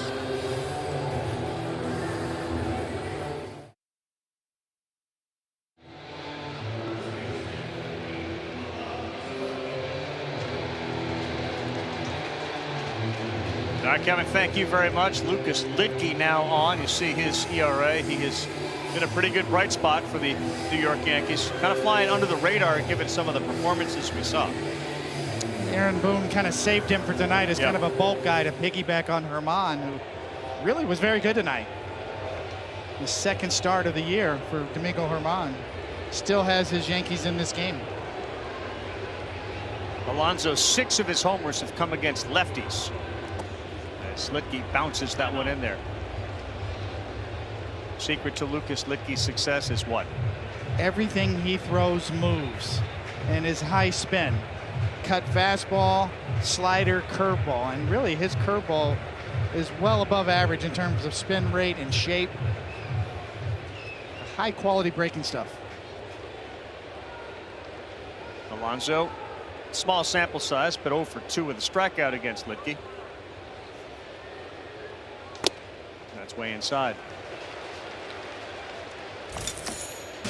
Hey, the polar bear didn't hit it hard, but he certainly got enough of it to get it out in his first at bat. He doesn't have to. Again, polar bears have very good hand strength, and that's exactly what this polar bear showcased on this one. 97 miles per hour. I mean, you look at it off the bat, that's all he needed. 367 the distance. There's no way right now, if I'm Lucas Litke, that I give in with Daniel Vogelbach on deck. StatCast presented by Google Cloud. The Mets offense, their exit velos tonight. Nito 103. Vogelbach's single was 106.7 miles per hour off the bat. Try to backdoor something, but do not come in with a strike.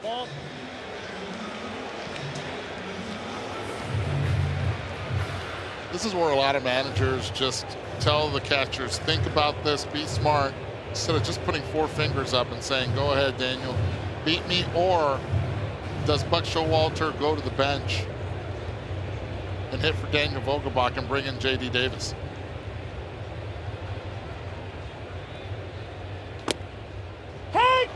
Threw a 3-0 pitch at the top of the zone, and he pays it off with a strike. And that's a pitch that Alonso has had a lot more discipline this year, taking 7% less than he was last year. That used to be the hole in his swing. That's where pitchers targeted.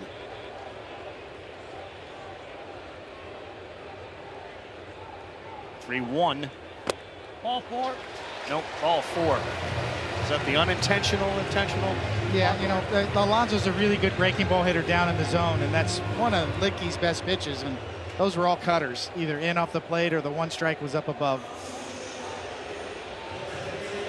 Vogelbach steps up. We remind everybody to enjoy the show wherever you are with the MLB app, with coverage of in-game highlights, pitch-by-pitch features, select live broadcast coverage, and more. You won't miss a beat. Download the MLB app today.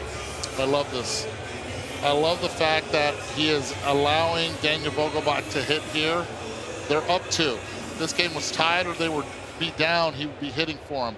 But because it's the 5th inning, he knows that his at-bat is going to come up again in the game, and he'd rather have him behind Pete Alonso just in case. That is the salient point. It's a little too early to pinch hit. Strike 1. And that's actually fallen through the wayside with some organizations. You look at the San Francisco Giants, they believe now is the time to attack. Forget about the 8th or 9th inning. Let's accumulate runs now. But Buck Showalter still believing in that next time up once this big man still in the game. And that has to do a little bit, having seen the Giants a few times, with the lineup that they have. We believe we have advantages here, so let's take advantage of it. We saw it the other night with Darren Ruff. When do we use that? When do we pull that card? And for the most part, it worked a lot. And the psychological factor, let's face it, Buck Showalter, he's a mad scientist in all of this. He understands that this is a new beginning for Daniel Vogelbach here. The numbers don't lie. He hits 141 against left-handed pitching, but it's 141. It's not 0-0-0. He has gotten hits before.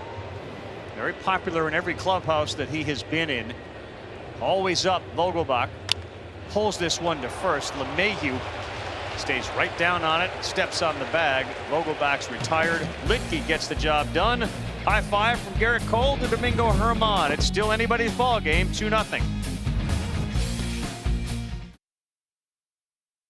You got to try to put Aaron Judge in perspective when you think about the greatest home run hitters and single seasons that the Yankees have ever had. Of course, Babe Ruth, Maris, Mantle, 1961, and the 61 bombs. And that's where Aaron Judge finds himself, in that type of territory, and the most homers through 100 games played in the history of the Yankees. Look at where Aaron Judge is. And that, of course, leads into what do we do in game number 99 and the next 2 weeks. Juan Soto's name's out there, plays the same position as Aaron Judge. Judge has moved over to center field. Is it a perfect fit? Does that affect the Judge negotiations if that were to happen? Scherzer, who has started everybody off seemingly with a slider, instead throws 94 to Aaron Judge. We'll get Buster's thoughts on all of that after the at-bat. He bounces one there. It is difficult to imagine that a guy 6'7", 285. You ask Aaron Boone, so you have Hicks, who's the center fielder, playing left field, and Judge, who's the right fielder. He said, I really like Aaron Judge in center field. That's our center fielder. Oof, big swing at 95. How about 2 fastballs in this at bat? Sliderville last at bat. Well, the sliders just go up a notch too when Max Scherzer needs it. And the changeup, good take by Judge. But that last slider, really high quality pitch from Scherzer when he really needs it. That ball was a strike for a long way. That one is pulled. He threw him a changeup there at 84. Carl, you look at the last 2 at-bats, including this one here. Leighton counts as where he's going to that changeup. You know, that's where the numbers don't favor Aaron Judge. Wants to make sure he does not barrel anything. Felt like a slider set up, and it was a slider set up. He punches out Judge for the 2nd time tonight. He's got 5 strikeouts, Scherzer. Well, the subtle little nuances of changing speeds. This one at 87 miles an hour, in between the cutter and the slider. That's what Max Scherzer can give you.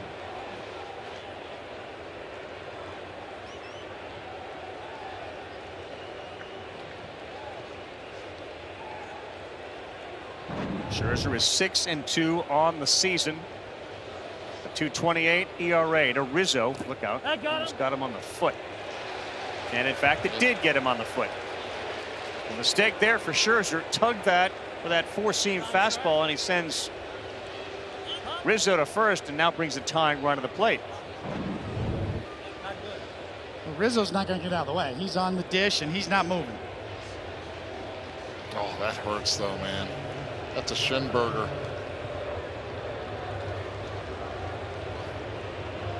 Now, there's pain there. That's for the love of the game. 3 for 20 with men on in the series. And another chance for the Yanks against Scherzer with Gleyber Torres. Ball left down. For a while, the entire story this season was the Mets getting hit by pitches. Here, Scherzer hits Rizzo.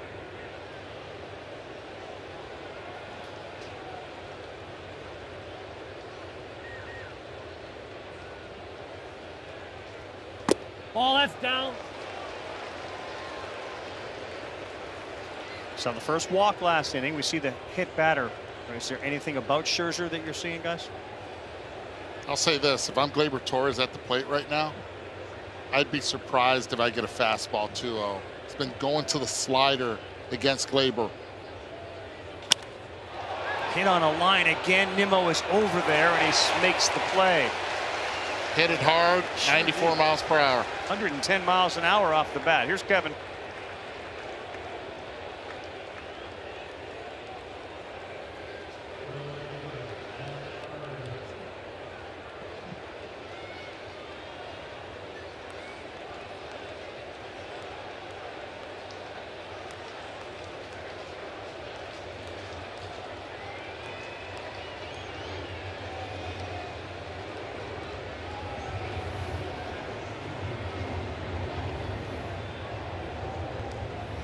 There's a lot of dog day behavior going on. You don't see that from Rogers. Boy, Darvish's last 2 starts have been special as Matt Carpenter looks at a filthy curveball. Let's bring Buster in here now that Judge has been retired. And Buster, you can go in a lot of directions. You want to start with Soto? We just had a Padres reference in there. Yeah, and I'll start with Luis Castillo. That is someone that the Yankees are focused on. I've been told that the Cardinals, Twins, might be other teams that are interested. Of course, the Cardinals would be at a disadvantage because Carpenter, fair ball. It's going to be the right fielder Marte who picks it up. Rizzo to third.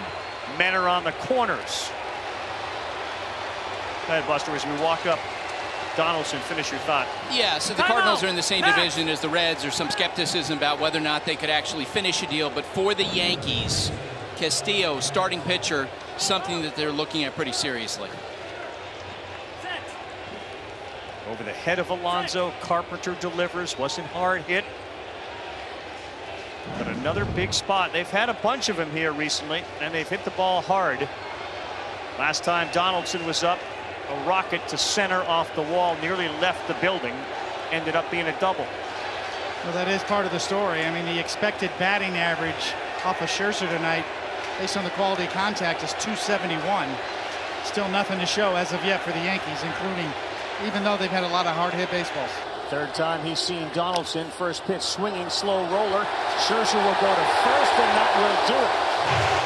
Good athleticism, Max Scherzer. He attacked that ball with all sorts of spin on it.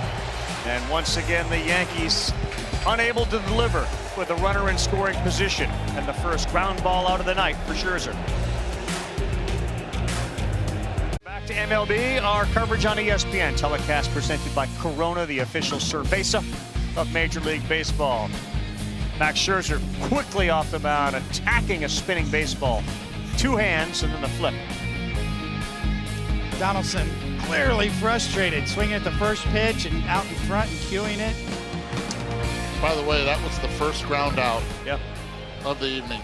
12 balls hit in the air, 5 strikeouts in that. Did you think we were in a commercial break when I said that? Yes. Oh, you did. So you didn't think the audience heard it the first time? No.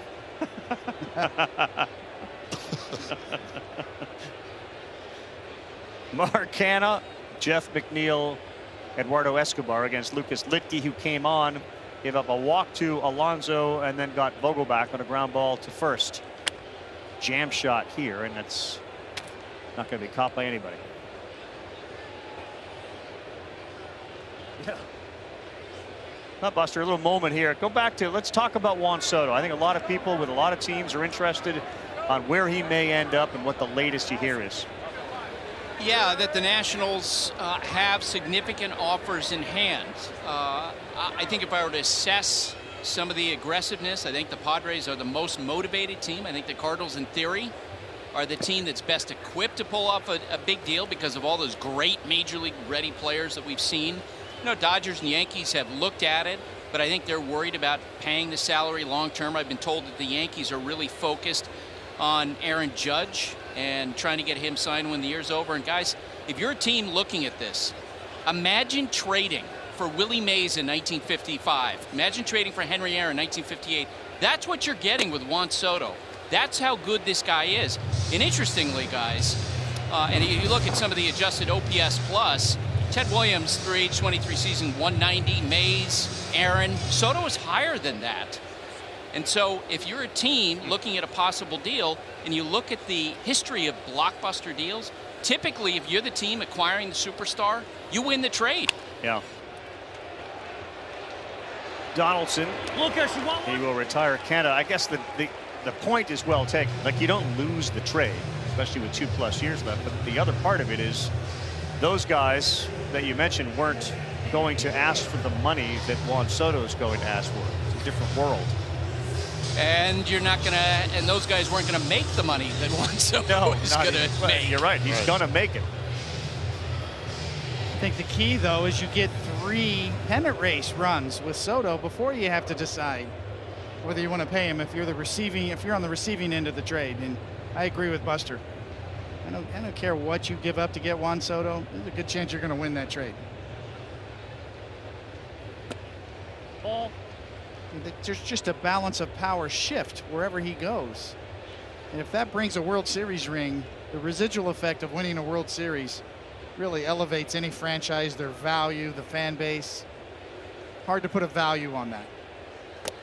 Yeah, and you're right. You figure that the team that would trade for him is one that is interested and has a chance this year, likely next year and the year after, to win World Series.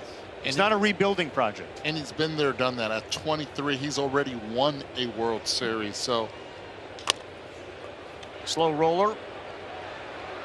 Quick throw. Out is the call. McNeil said he was safe when he stepped on the bag. Torres had to charge it. And it does not look like McNeil is going to stay on first base. And they'll keep it going, no replay. Yeah, big time lunge, but it was in LeMahieu's mitt before he stepped on the bag. Look, that's the other thing. When you have a 23-year-old that has all those numbers, he is proven in October as well.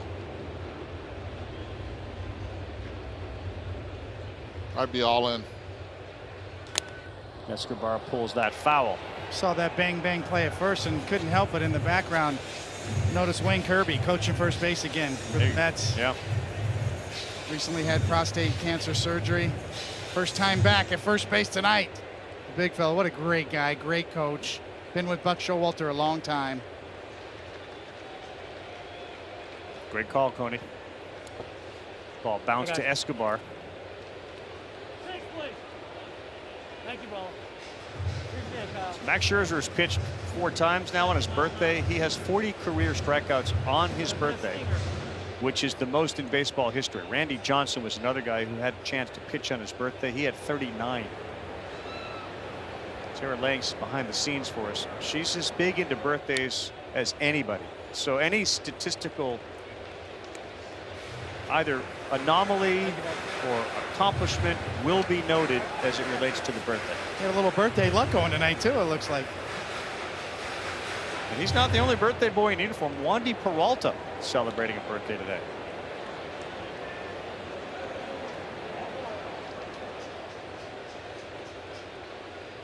Oh, no, Bobby. Wow, they look to first base. Eduardo's looking there. The call's already been made. You're out. Lucas Litke went slow, and slower. Escobar done. Scherzer ready for the 7th.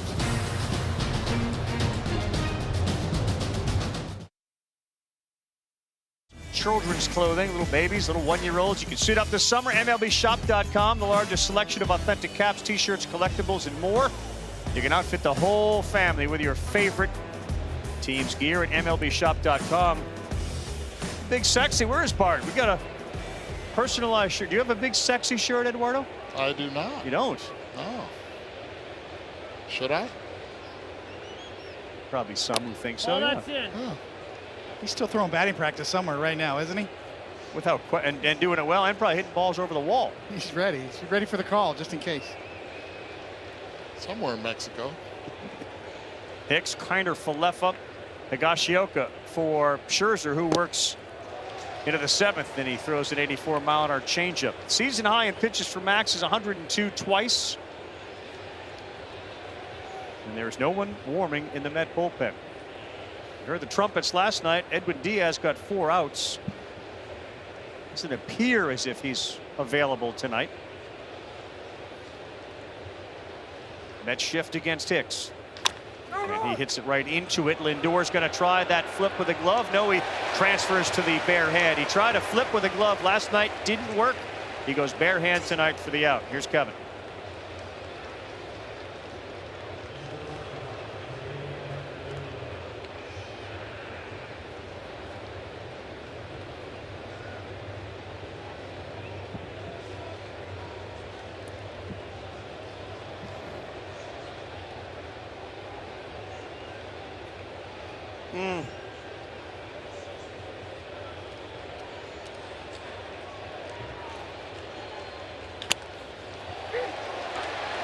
Great sign for Julio. Great sign here for the Yankees. This one into the corner. Here comes the throw in. Kiner Falefa is in there with a double.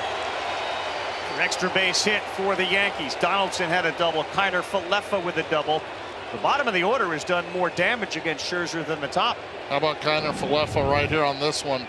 First 2 at-bats, he started them up with sliders. This time, it was the curveball. Stayed up, sat on it, kept it fair for the double.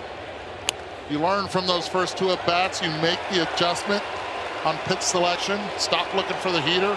Start looking for something up. Now he's in scoring position. Another hard hit ball by a Yankee. Yankees 0 for 13. Runners in scoring position.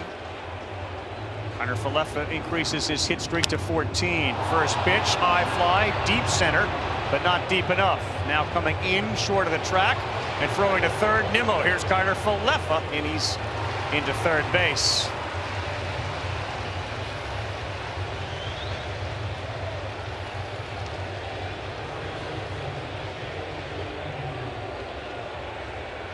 Higashioka gave it a ride. Last night Aaron Boone went to his bench, pinch hit Gallo in a similar spot for Kiner Falefa. That didn't work out well. He elected to allow Higashioka to hit. Now it's LeMahieu as the tying run. He lined out hard his last time up, stranding 2. That liner was to Lindor. 4th time Scherzer has seen LeMahieu.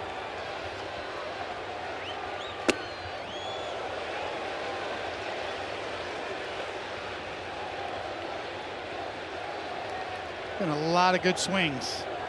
And a lot of good pitches as well. Scherzer's made great pitches when he's had to. The Yankees have made some great swings with nothing to show for it so far. He's hit it hard twice tonight, LeMahieu. Oh, that's out. 2 balls, no strikes. I mean, the expected, batting average against Scherzer tonight, given the exit velocities, would be near 290. It's over 300 at this point. Over 300. After this inning so far. 5 balls hit over 100 miles an hour. 5 more balls hit over 95 miles an hour. Judge on deck. 2 of those balls, LeMahieu's, and Scherzer is behind 3-0. And Scherzer entering today, the most well-hit balls through 6 innings was actually 6 in the season. So To be able to have goose eggs up there just tells you he can make that pitch when he needs to, at least so far.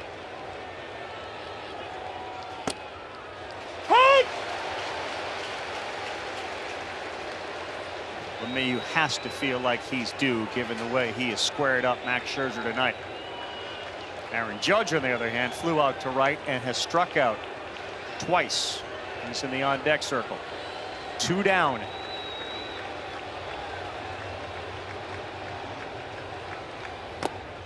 And he walks LeMahieu to set up another duel with Judge.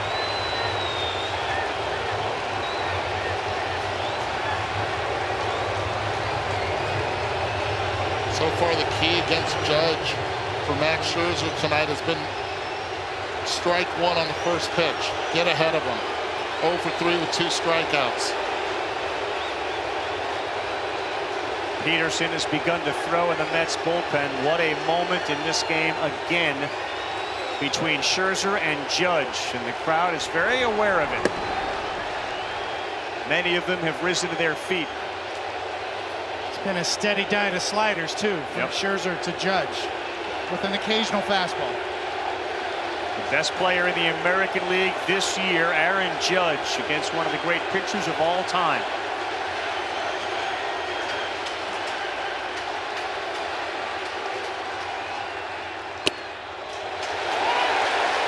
Slider at 87, right down the heart to get ahead 0-1.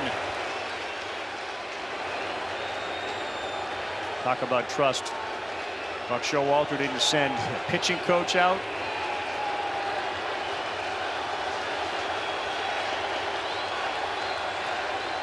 Set up down and away. Slider to get ahead 0-2. First time all night he's had Judge 0-2. First one gets a lot of the plate, the next one gets less of the plate. Expect this one to be off the plate. The only starting pitcher to get Judge to strike out 3 times in a game this year, Frankie Montas. Scherzer trying to do it again. Well, that's outside. Good take by Judge. 4th pitch of the last 2 at-bats. He's gone with the changeup. So far, he's repeated the slider 3 times. Let's see what he goes with now.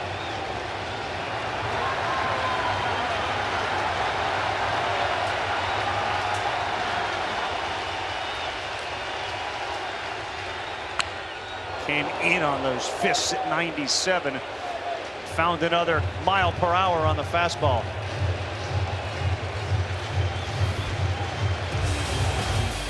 Third inning, 6th inning. Aaron Judge, who has swung and missed at 5 Scherzer pitches. Those were the last 2 strikeouts. What are you doing, Coney? Slider? I think that was the setup pitch, the 97 up and in.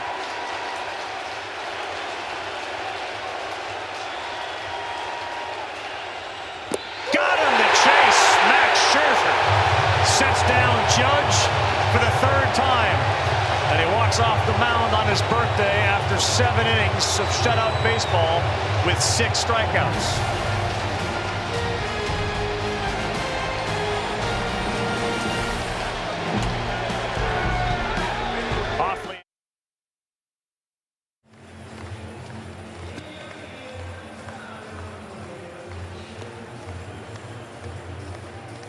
Good, man. How you doing, bro? Good, man. What's up, Thomas? How you doing, bro? How you doing? Good. Any of you former National League pitchers got any knocks off Mad Max? I took him off the wall in right center 2018, but I didn't leg out in the double, and it's a regret I'll always have. When you bought your ticket tonight to watch this game, this is what you came to watch. Aaron Judge versus Max Scherzer with runners in scoring position. Last at bat, Aaron Judge down for the 3rd time. He fires his bat, and then Max goes into the dugout, and he fires everybody up. This is where you got to be careful. This is bull in a china shop stuff here. Look at Max. Careful. You can hear the sound of it.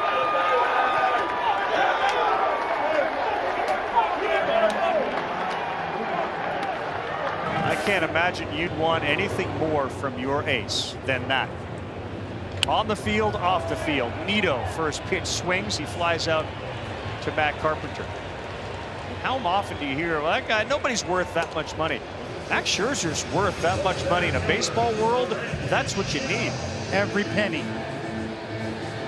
Not just on the days he pitches either. He's on that bench. He's a leader. Provides that kind of fire. Makes everyone around him better. You want to talk about clubhouse chemistry, how you quantify it?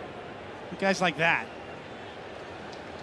How about when you're not even in your own clubhouse and you're pitching for the Binghamton Rumble Ponies in Hartford, and you call the local steak place downtown, you order steak and seafood, the bill comes to $7,000, and you give every member of that Rumble Pony team, while you're on a rehab start, AirPods. That's how Max Scherzer left an impression on that team in one night. Pitch great, and by the way, steak, lobster, whatever you need, $7 grand, obviously not a problem for him. But that's when you're a AA, you go home and you say, I just saw the leader. I saw how this is supposed to work. That's what a big leaguer looks like. 100%. And acts like it. What a night to be a Rumble Pony, huh? Pick the right night, exactly. Capitol Grill, right? Steak and lobster. It's either Capitol Grill or it could have been Max Downtown, another great restaurant in Hartford, Connecticut. I'm not sure where they got all that steak. And by the way, it was a lot. Maybe it was both. Either way, it was the message Scherzer sent. Gotta check some of those hands he was slapping. Yes. Hey! Punched out. Nimmo. Litke and Herman have been really good tonight. Coming off a night in which Montgomery went 2 1/3, the shortest start he's had, and a bunch of bullpen arms were used. Those two guys have been outstanding. Yeah, the silver lining, Carl, over the two games here for the Yankees is the bullpen. Yes. With all their injuries, we mentioned Michael King, and that's a dandy right there for breaking ball from Litke. On the black at the knees, ring him up.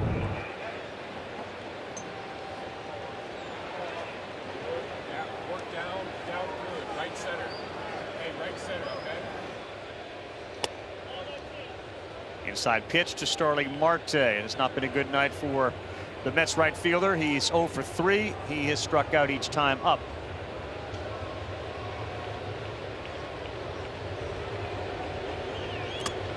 Thank you, Kyle.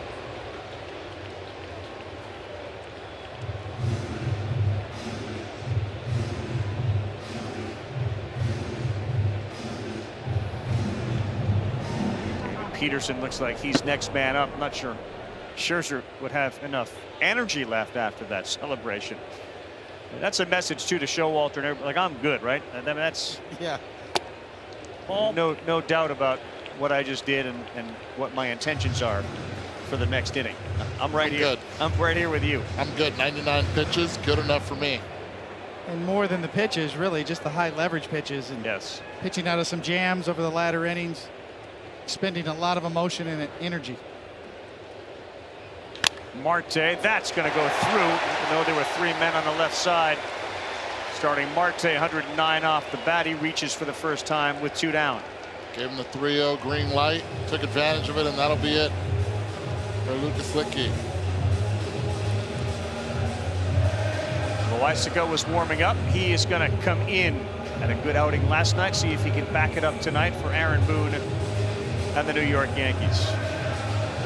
In a lot of ways, in a nutshell, this game came down to those Scherzer versus Judge matchups, and it was Max tonight. 2 down, bottom 7. Back after this.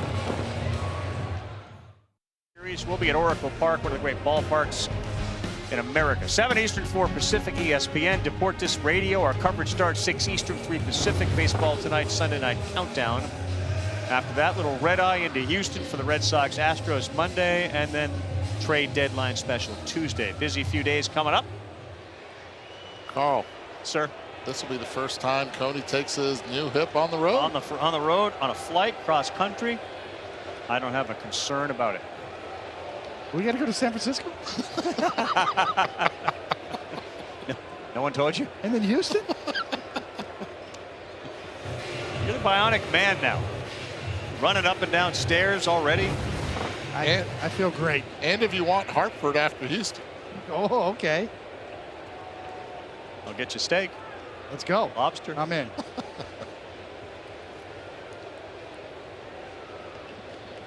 Rather than focus on the 7.17 ERA, Yankees are hoping that what they saw last night from Loaizaga will be more of what they get the remainder of this season. Such a key part of that team last year. Yeah, Carl, they need someone to step into that role. Yep. Michael King had absolutely thrived in before, and whether it's Loaizaga or maybe they make a deal for someone like David Robertson, they are going to get some bullpen help, I think, before the deadline. You got it. Time out. Lindor calls time. I think the deadline has changed dramatically in the sense that about a month ago, it didn't feel like it was going to be a big thing, and now it feels like the really good teams are being very aggressive. The new playoff format forces you to avoid that wild card round. You want to win your league record so you can have home field advantage, and the Astros are certainly pushing the Yankees. The Braves have made it a real race. The Dodgers are still catchable. It feels like the trade deadline may be a little bit more active than we had thought about a month ago. Yeah, Wild, I think so much of the action was actually backed up by Major League Baseball draft, and now hot and heavy, according to GMs.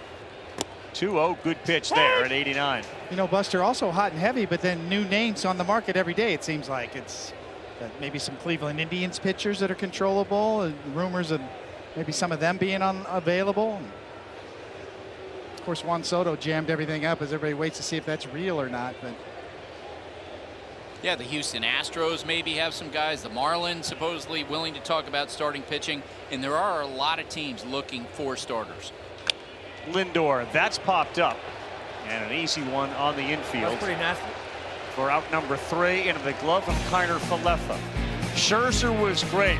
Who follows him will determine the outcome of tonight's game.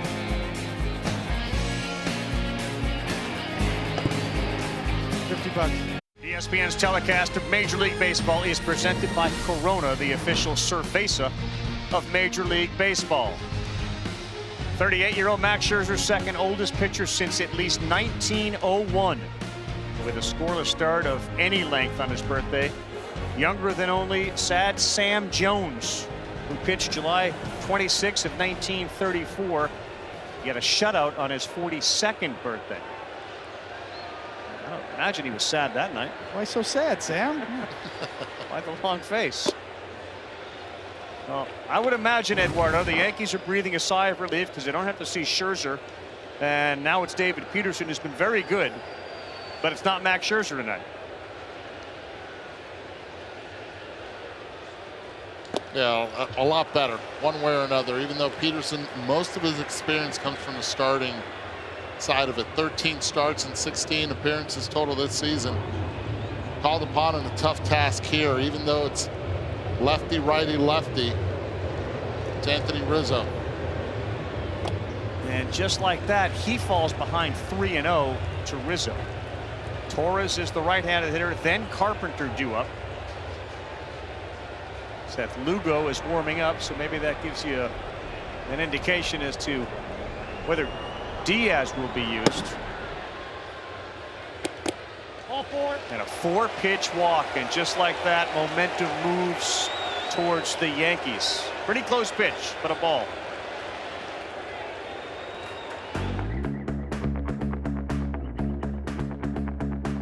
Meet Ultimate Hybrid, advanced ceramic and wax technology. The best of both worlds, but better. Only from Mothers.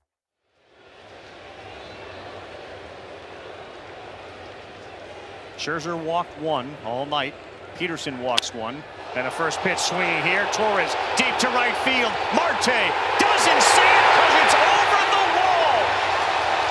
Gleyber Torres ties it with his 16th home run. And yeah, they're breathing a sigh of relief. Scherzer is gone. It's 2-2. Brand new ball game, and it's Gleyber Torres doing it with 101.4 mile per hour off the bat. The pitch that hung in the air 5 seconds, but most importantly, it was a pitch up and away. Didn't try to do so much to pull it. When he's on, this is what he does. A lot of hitters would think, let's take a pitch until he throws a strike. Gleyber said, I'm attacking early, pitch up, puts that foot down, and ties this ball game at 2. Marte got spun around, and the only thing he saw with the fans out there raising their arms as that ball left. 4-pitch walk to Rizzo to start the inning, and then Torres, who's been so much better this year, jumped him. A Yankee Stadium-like home run here at Citi Field. But you had a home run in 27 ballparks in the big leagues. Seen Gleyber Torres do that all year long, hit the ball the other way, much better this year. Yeah. As opposed to last year. Big bounce back year, right? That ball was driven. Matt Carpenter quickly discarded with a strikeout.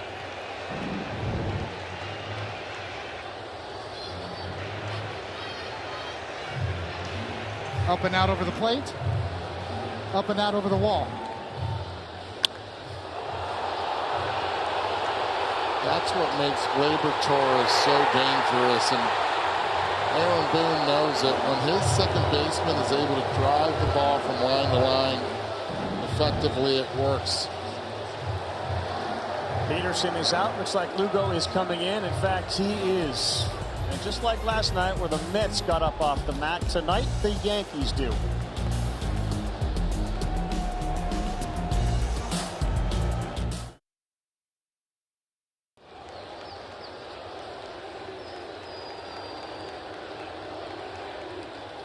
Seth Lugo now into the game. David Peterson came in, walked Rizzo, 2-run shot to Torres. Matt Carpenter strikeout, and here were the numbers for Seth Lugo in 37 games. Max Scherzer's incredible performance goes by the boards. Peterson, who has been a starter, used out of the pen, to try to put us in his shoes and Scherzer's shoes. Like, what's that like?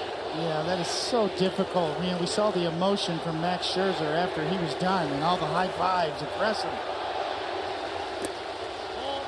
Sitting up in the clubhouse, you're ready to celebrate, and then all of a sudden the deflating feeling for that guy, first and foremost. And then, of course, Scherzer being the pro he is, I'm sure once he calms down, he'll pick up Peterson and say, hey, we got you.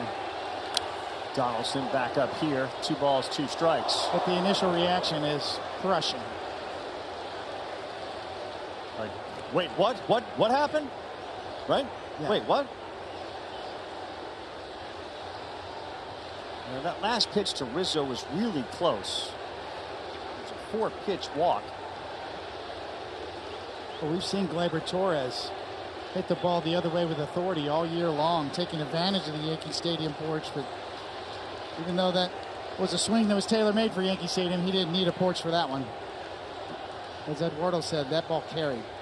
Lugo 2-2. Oh, he buckled him and it gets called strike 3. Completely fooled Donaldson with a wicked breaking ball. Oh man, that's a bad feeling as a hitter. You're thinking there's no way this is going to be a strike. He continues to have the conversation with Doug Eddings, but we saw right there in the K zone that it did fall. One of the elite spin rates in the game.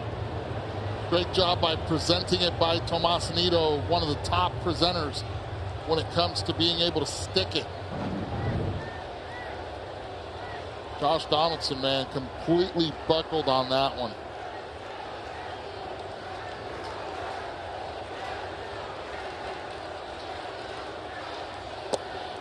First pitch fastball in there for a strike.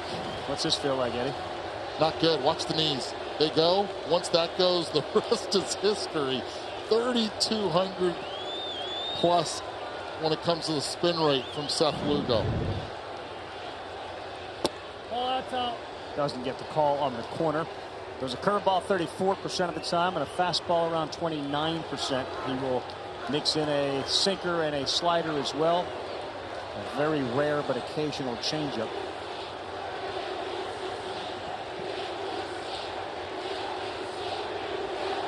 Oh, that's out. This is again outside. You know, it woke up the Yankee fans and certainly the Met fans now in a brand new ball game. Max Scherzer had the sleeper hold on the Yankee offense.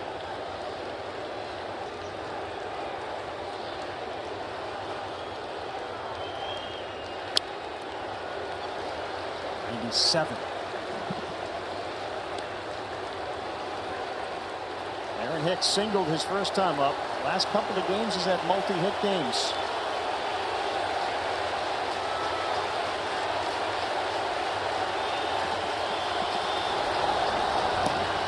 Holmes is heated in that Yankee bullpen.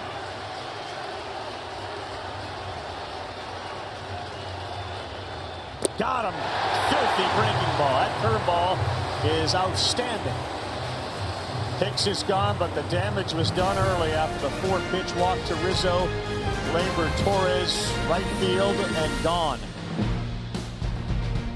It's 2-2. Subway Series.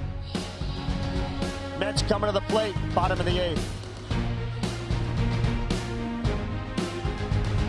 Night City Field. It's been a terrific game, so we welcome you back to MLB. Our coverage here on ESPN, telecast presented by Corona, the official cerveza of Major League Baseball. Let's rolling down on the field. Eduardo Perez, David Cohn, Carl Ravitch here in our booth. So here you go. It's not the 9th inning. It's the bottom of the 8th inning. The Mets have their biggest bats coming up with Alonso leading off, and the Yankees bring in the guy that has closed their game for them all year. What's this about? Well, really, it's about the base on ball rate. Since he became a Yankee, he stopped walking guys. He's only had one blip on the screen this year where he kind of had one blow-up game, but other than that, he's filled up the strike zone with a high-quality sinker. He does not give up hard contact generally. I mean, you look at his baseball savant page, his barrel percentage is in the 100th percentile. His expected ERA 100th percentile. His whiff rate, his chase rate, all of them red, and that's all you want. Clay Holmes has been as dominant a closer since he took over that role as there is. Huge gap in left center field. Hicks is shaded towards the line and Judge to right. That one buzzes him a little bit at 98. This is the last trade deadline. The Yankees made the trade for Clay Holmes. Relatively unknown at that point. Yeah. I think every GM in Major League Baseball this year is looking for the next Clay Holmes. Where's he at? Right. How about bullpens understanding high leverage situations? Clay Holmes has been used primarily to close games, but this is a closing situation, especially with Pete Alonso at the plate. Keep the ball on the ground. He has a high rate of being able to do that.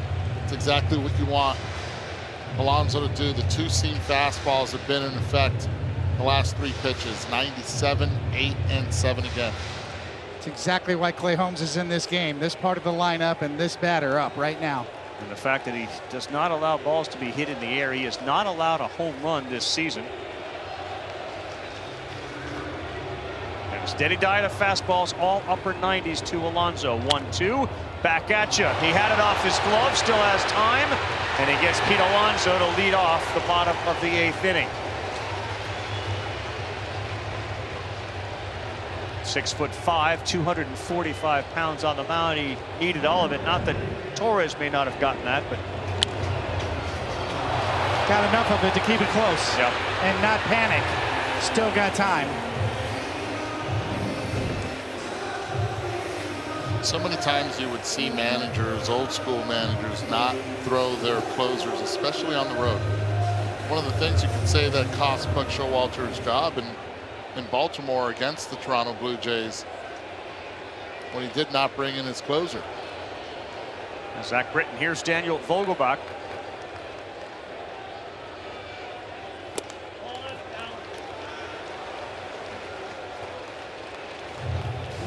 This is why Buck Showalter, as you mentioned before, Eduardo, did not pinch hit for Vogelbach back in the 5th inning, so he could be up for this at bat.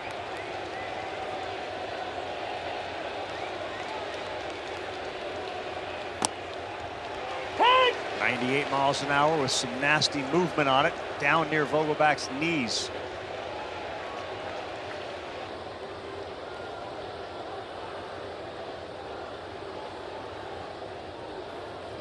Just acquired, making his 2nd appearance in a Met uniform. Try to hold up, but it's right there at 99, and now in a 1-2 hole. Serious movement on that 99. Bogey thought that pitch was going to be inside. He flinches, then it catches the zone. Let Vogelbach right here just give up on it.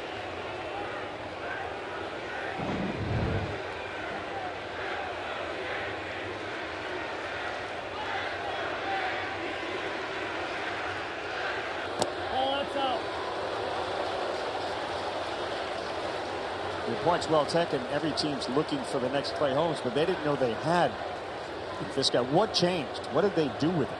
I think they just simplified things for him, and he was starting to figure it out anyway. Right before with Pittsburgh, he had started to turn the corner by his own admission. But just to identify your best pitch as your sinker, throw it over and over, and then with a slider to complement it. Next one to Vogelbach. This is inside, not by much. This is a guy that literally swings fewer than anybody else. It's impressive because you would think automatically it would be Max Muncy from the Dodgers. Instead, it's 32 for the Mets. There you see it, the lowest swing rate this season. Muncy's on that list. 3-2 pitch. He took it. They'll appeal. No swing. Daniel Vogelbach did his job. We'll see if Buck Showalter sends out a pinch runner for Vogelbach, and he will. So Jankowski coming in as Vogelbach does his job. He's been on base 3 times. Here's Kevin Connors with a quick update.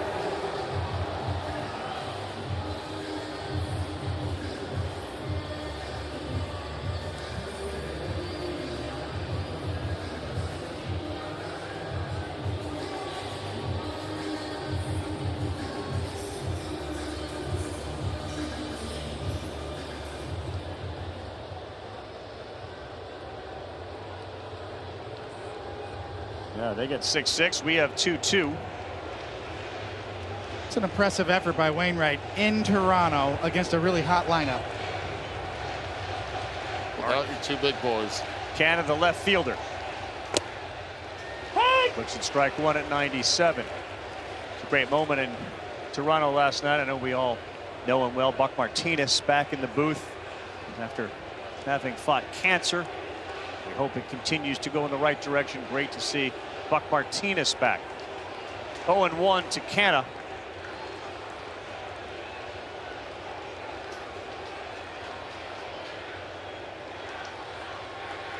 Oh, what a scoop there by Kyle Higashioka. Holy smokes. That's all you can do. Top the block. The off-speed pitch, but with the fastball, you better just try to do this. See if it sticks, and it did. That gets by. You get real speed in scoring position. A blooper would put the Mets ahead.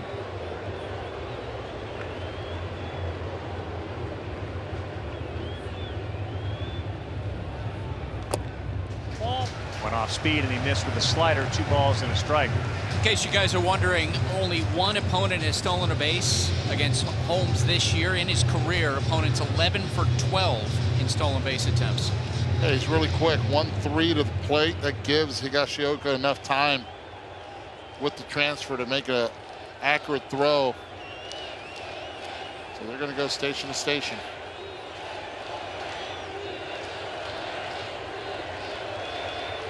Ball that's out. 3 balls, 1 strike to Canna. McNeil is on deck. Sinker baller on the mound. Good runner at first. This could be an opportunity now that you're tied at 2 to get the runner in motion on a 3-1 count. Let's see what Buck does here.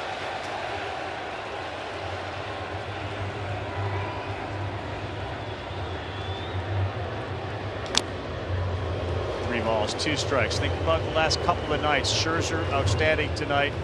Marte big last night. Escobar a home run. Here's Canna, sort of the 4th guy that they acquired in the offseason. Culture change within the clubhouse. Showalter, of course, a huge acquisition. But here's the chance for Canna to join the other guys and contribute in a big way.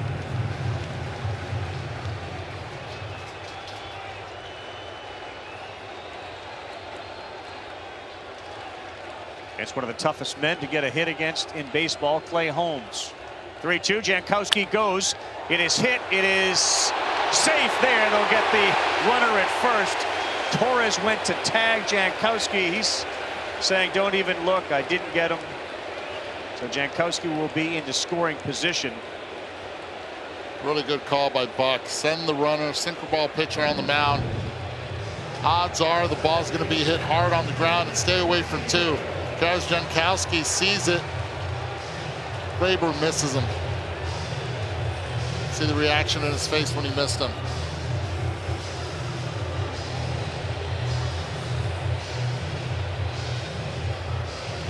Well, this is just a conversation with Holmes. You can see clearly a swing and a miss from Torres. Speedy Jankowski. You guys think they're talking about the options, what to do with McNeil? Well, the problem is you have Eduardo Escobar on deck. Saying be smart, make him chase. He's a free swinger. It's a reminder of how aggressive McNeil is on the first pitch as well. Notoriously ready to swing always. The outfield plays very shallow. Judge in center, Hicks in left, Carpenter probably a little deeper than the other two in right field. And with Jankowski's speed, you kind of believe a ball to the right field or Carpenter will result in a run. He does not have the arm of Judge and Hicks, but boy, Aaron Hicks is really shallow in left field.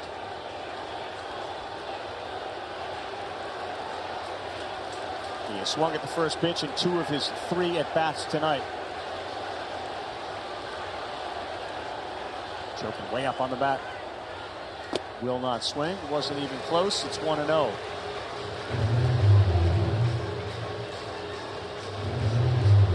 He's been a pain in the Yankees side in 17 career games, a .381 batting average, although 0 for 3 tonight. Well, you are right, Carl. I mean, Hicks, that's as shallow as I've seen a left fielder all year. And the odds are is if he hits it hard, it will be on the ground.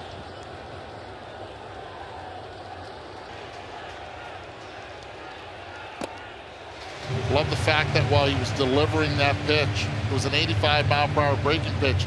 Hicks actually took 2 steps to his left. All I know is if McNeil gets a hit here, Buck will be rubbing his bat for the rest of McNeil's career. Yeah, even if he's with the Mets or not. He might move his locker into Buck's office. McNeil had complained about not getting a hit. Buck Showalter rubbed the baseball bat last night. He got a big hit. Every one of his bats was in Buck's office today, looking for a rub down. 2 balls and a strike.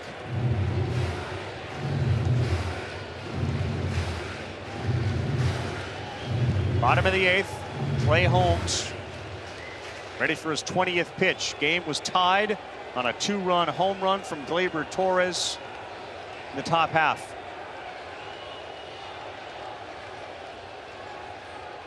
Oh, that's in. 3 balls, 1 strike. Not necessarily wild from Holmes, but all around the dish, just missing a lot, and some good takes from the Mets hitters. So Scherzer already pitched. Peralta, another birthday boy, is warming in the Yankee pen. 3-1, big pitch. McNeil right on a line, short hopped. What a pick by Gleyber Torres. Not an easy play, but he's able to make it. McNeil barks into the ground. And we will get into the 9th inning, tied at 2.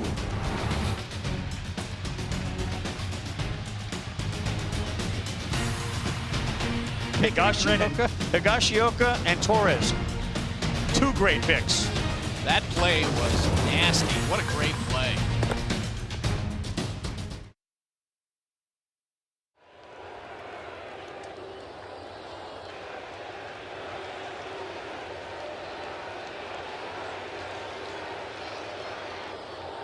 Eight, 9-1 due up for the Yankees. Lugo continues to throw. He pours in a slider at 87.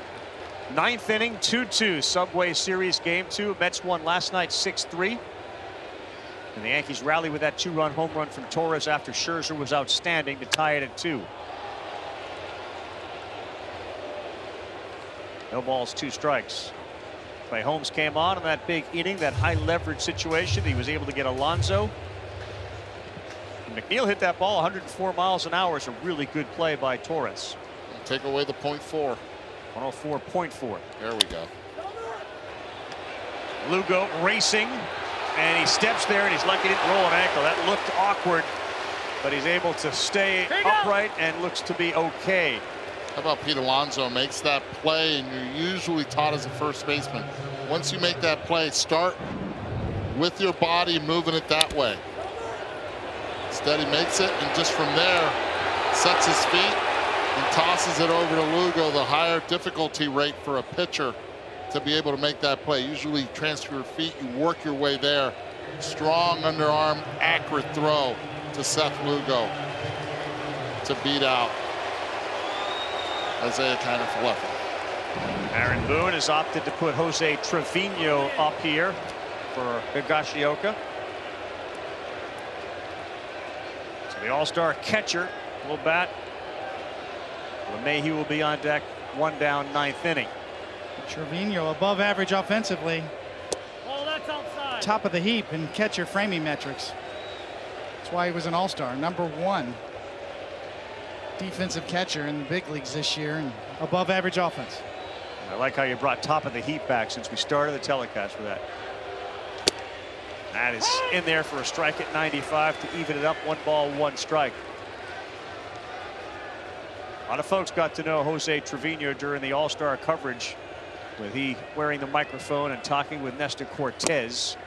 What a breakout year, what a super year it's been for this catcher. And making the all-star team, we saw Aaron Boone break the news to him, and he broke down. 1-2, Lugo working quickly. He got Trevino. There you go.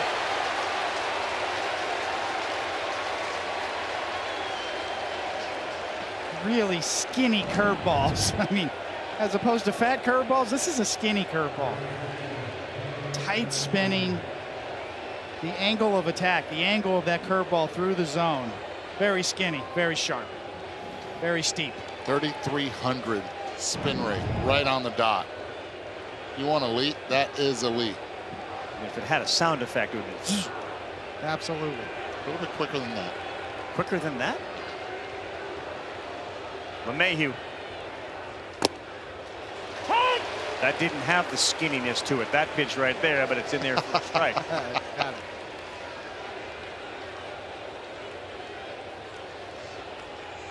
You know, we have measurements for everything now, and you can certainly measure the steepness of the curveball as it comes through the strike zone. Lugo, outstanding at that as well. That's all. Went up top at 98. LeMahieu didn't offer. 1 ball, 1 strike. DJ started the night 278. And he's hit the ball as hard as anybody tonight with a couple of shots off his bat at 100+. He's got a single to show for it in the 3rd. Here's another one. This one into right. It's going to get down, and it is in front of Starling Marte. So LeMahieu, with 2 outs, allows Aaron Judge to come to the plate. And what has been one of the least successful nights of Judge's season. 3 strikeouts and 0 for 4 with a fly out to right. Longtime coach Perry Hill, now with the Seattle Mariners, would say the do factor. Don't forget about it. Bad night, tough night. 0 for 4, 3 strikeouts. 0 for 2 with runners in scoring position.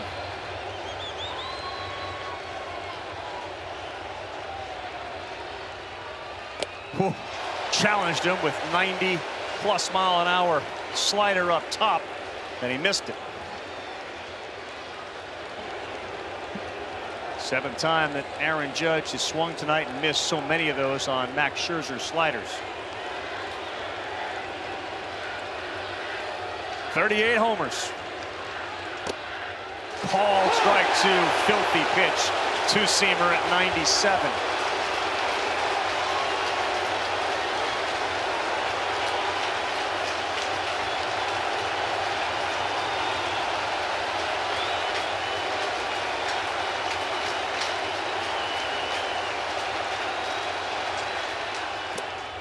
Timeout. An equally good pickup by Nito to prevent LeMahieu from getting in a scoring position. What an advantage all night that the Mets pitchers have been able to get ahead of Aaron Judge. That first pitch has been key. They can open up the zone to try to get him to chase.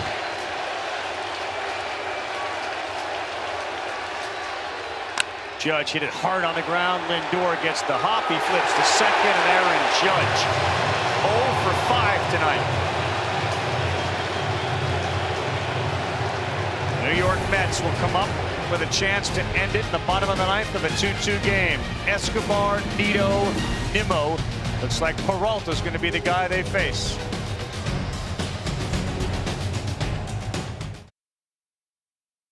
We were better. We didn't lose to the better team, but we just weren't good enough to win this series. That's what losers say. Every loser say we had a better team, but we didn't play as well. So, sorry, Nomar, we had a better team, man.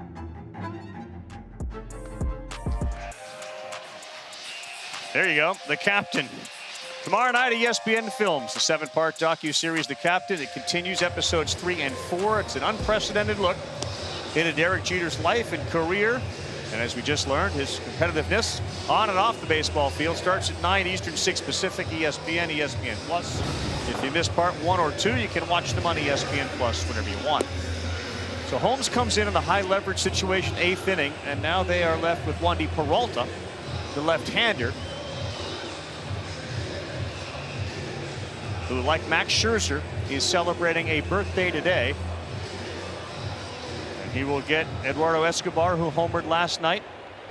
He moves to the right side of the plate. Nito is on deck, and then Nimmo at the top.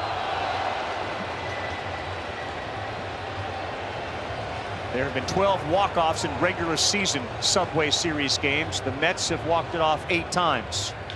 This ball is hammered to left field. It's going to get down. It's going to get off the wall. Escobar into second with a leadoff double in the bottom of the ninth.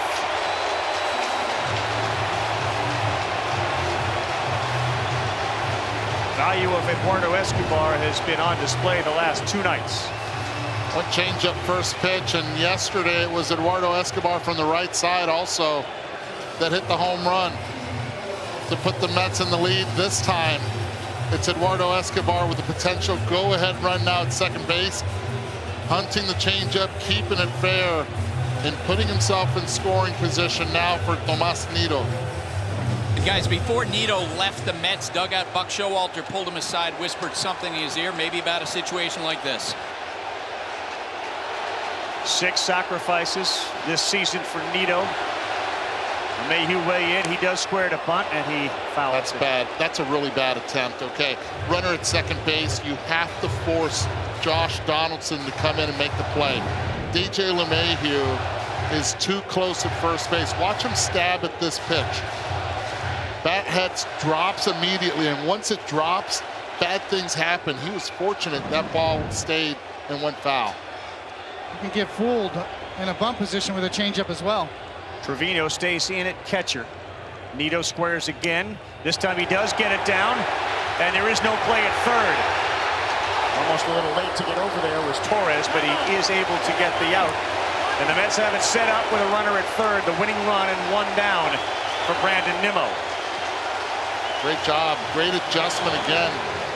Deadening the bunt, making the adjustment, stayed in the back part of the plate, but this time was able to hit it off the end of the bat, even though the bat head was a little bit lopsided down, was able to get it down and move the runner over 90 feet, putting pressure now on Peralta in the defense. 7th sacrifice for Tomas Nito.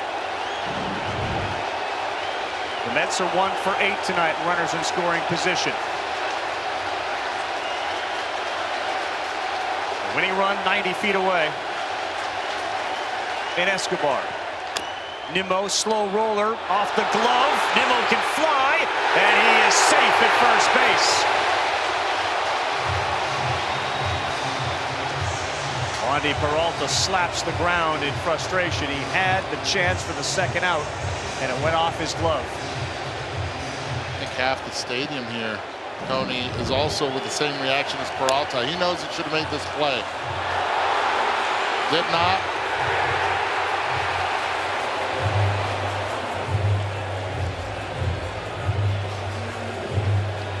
still have to play the infield in if you are going to pitch Starling Marte. You cannot count that you're going to double him up with the speed that he has.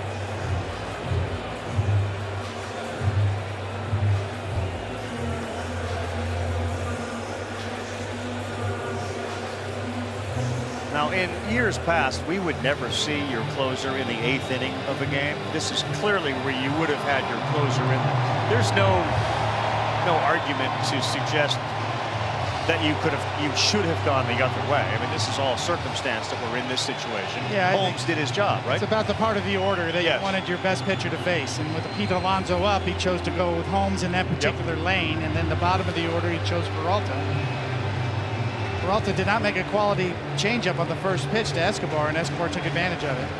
He did make a quality pitch in his last play and couldn't make the play. Still a chance, though. Peralta with a really good sinker and a changeup. I'll say this, one thing that I would actually do, because Aaron Hicks has the better arm, with the changeup that Peralta possesses, if you're going to get a weak fly ball, it would be to right field, and Matt Carpenter in right field does not have a strong arm. Does Nimmo move off first base to eliminate any force or double play? They're giving him second base. Starling Marte, another one of the off-season acquisitions for the Mets. You got it. You guys see where Carpenter is in right field. My question to you would be, why have him that deep? If the ball's hit that deep, runner's going to score. And he's taking a few steps in now. Ball one low. Lindor on deck if they get to him. Nimmo did not go to second on the pitch.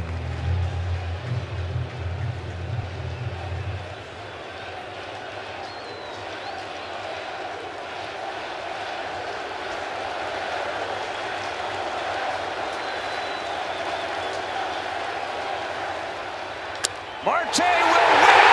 A shot into left field, and the Mets, thanks to Escobar's leadoff double, breaks the winning run. Starling Marte, the hero tonight. The Mets win it 3-2.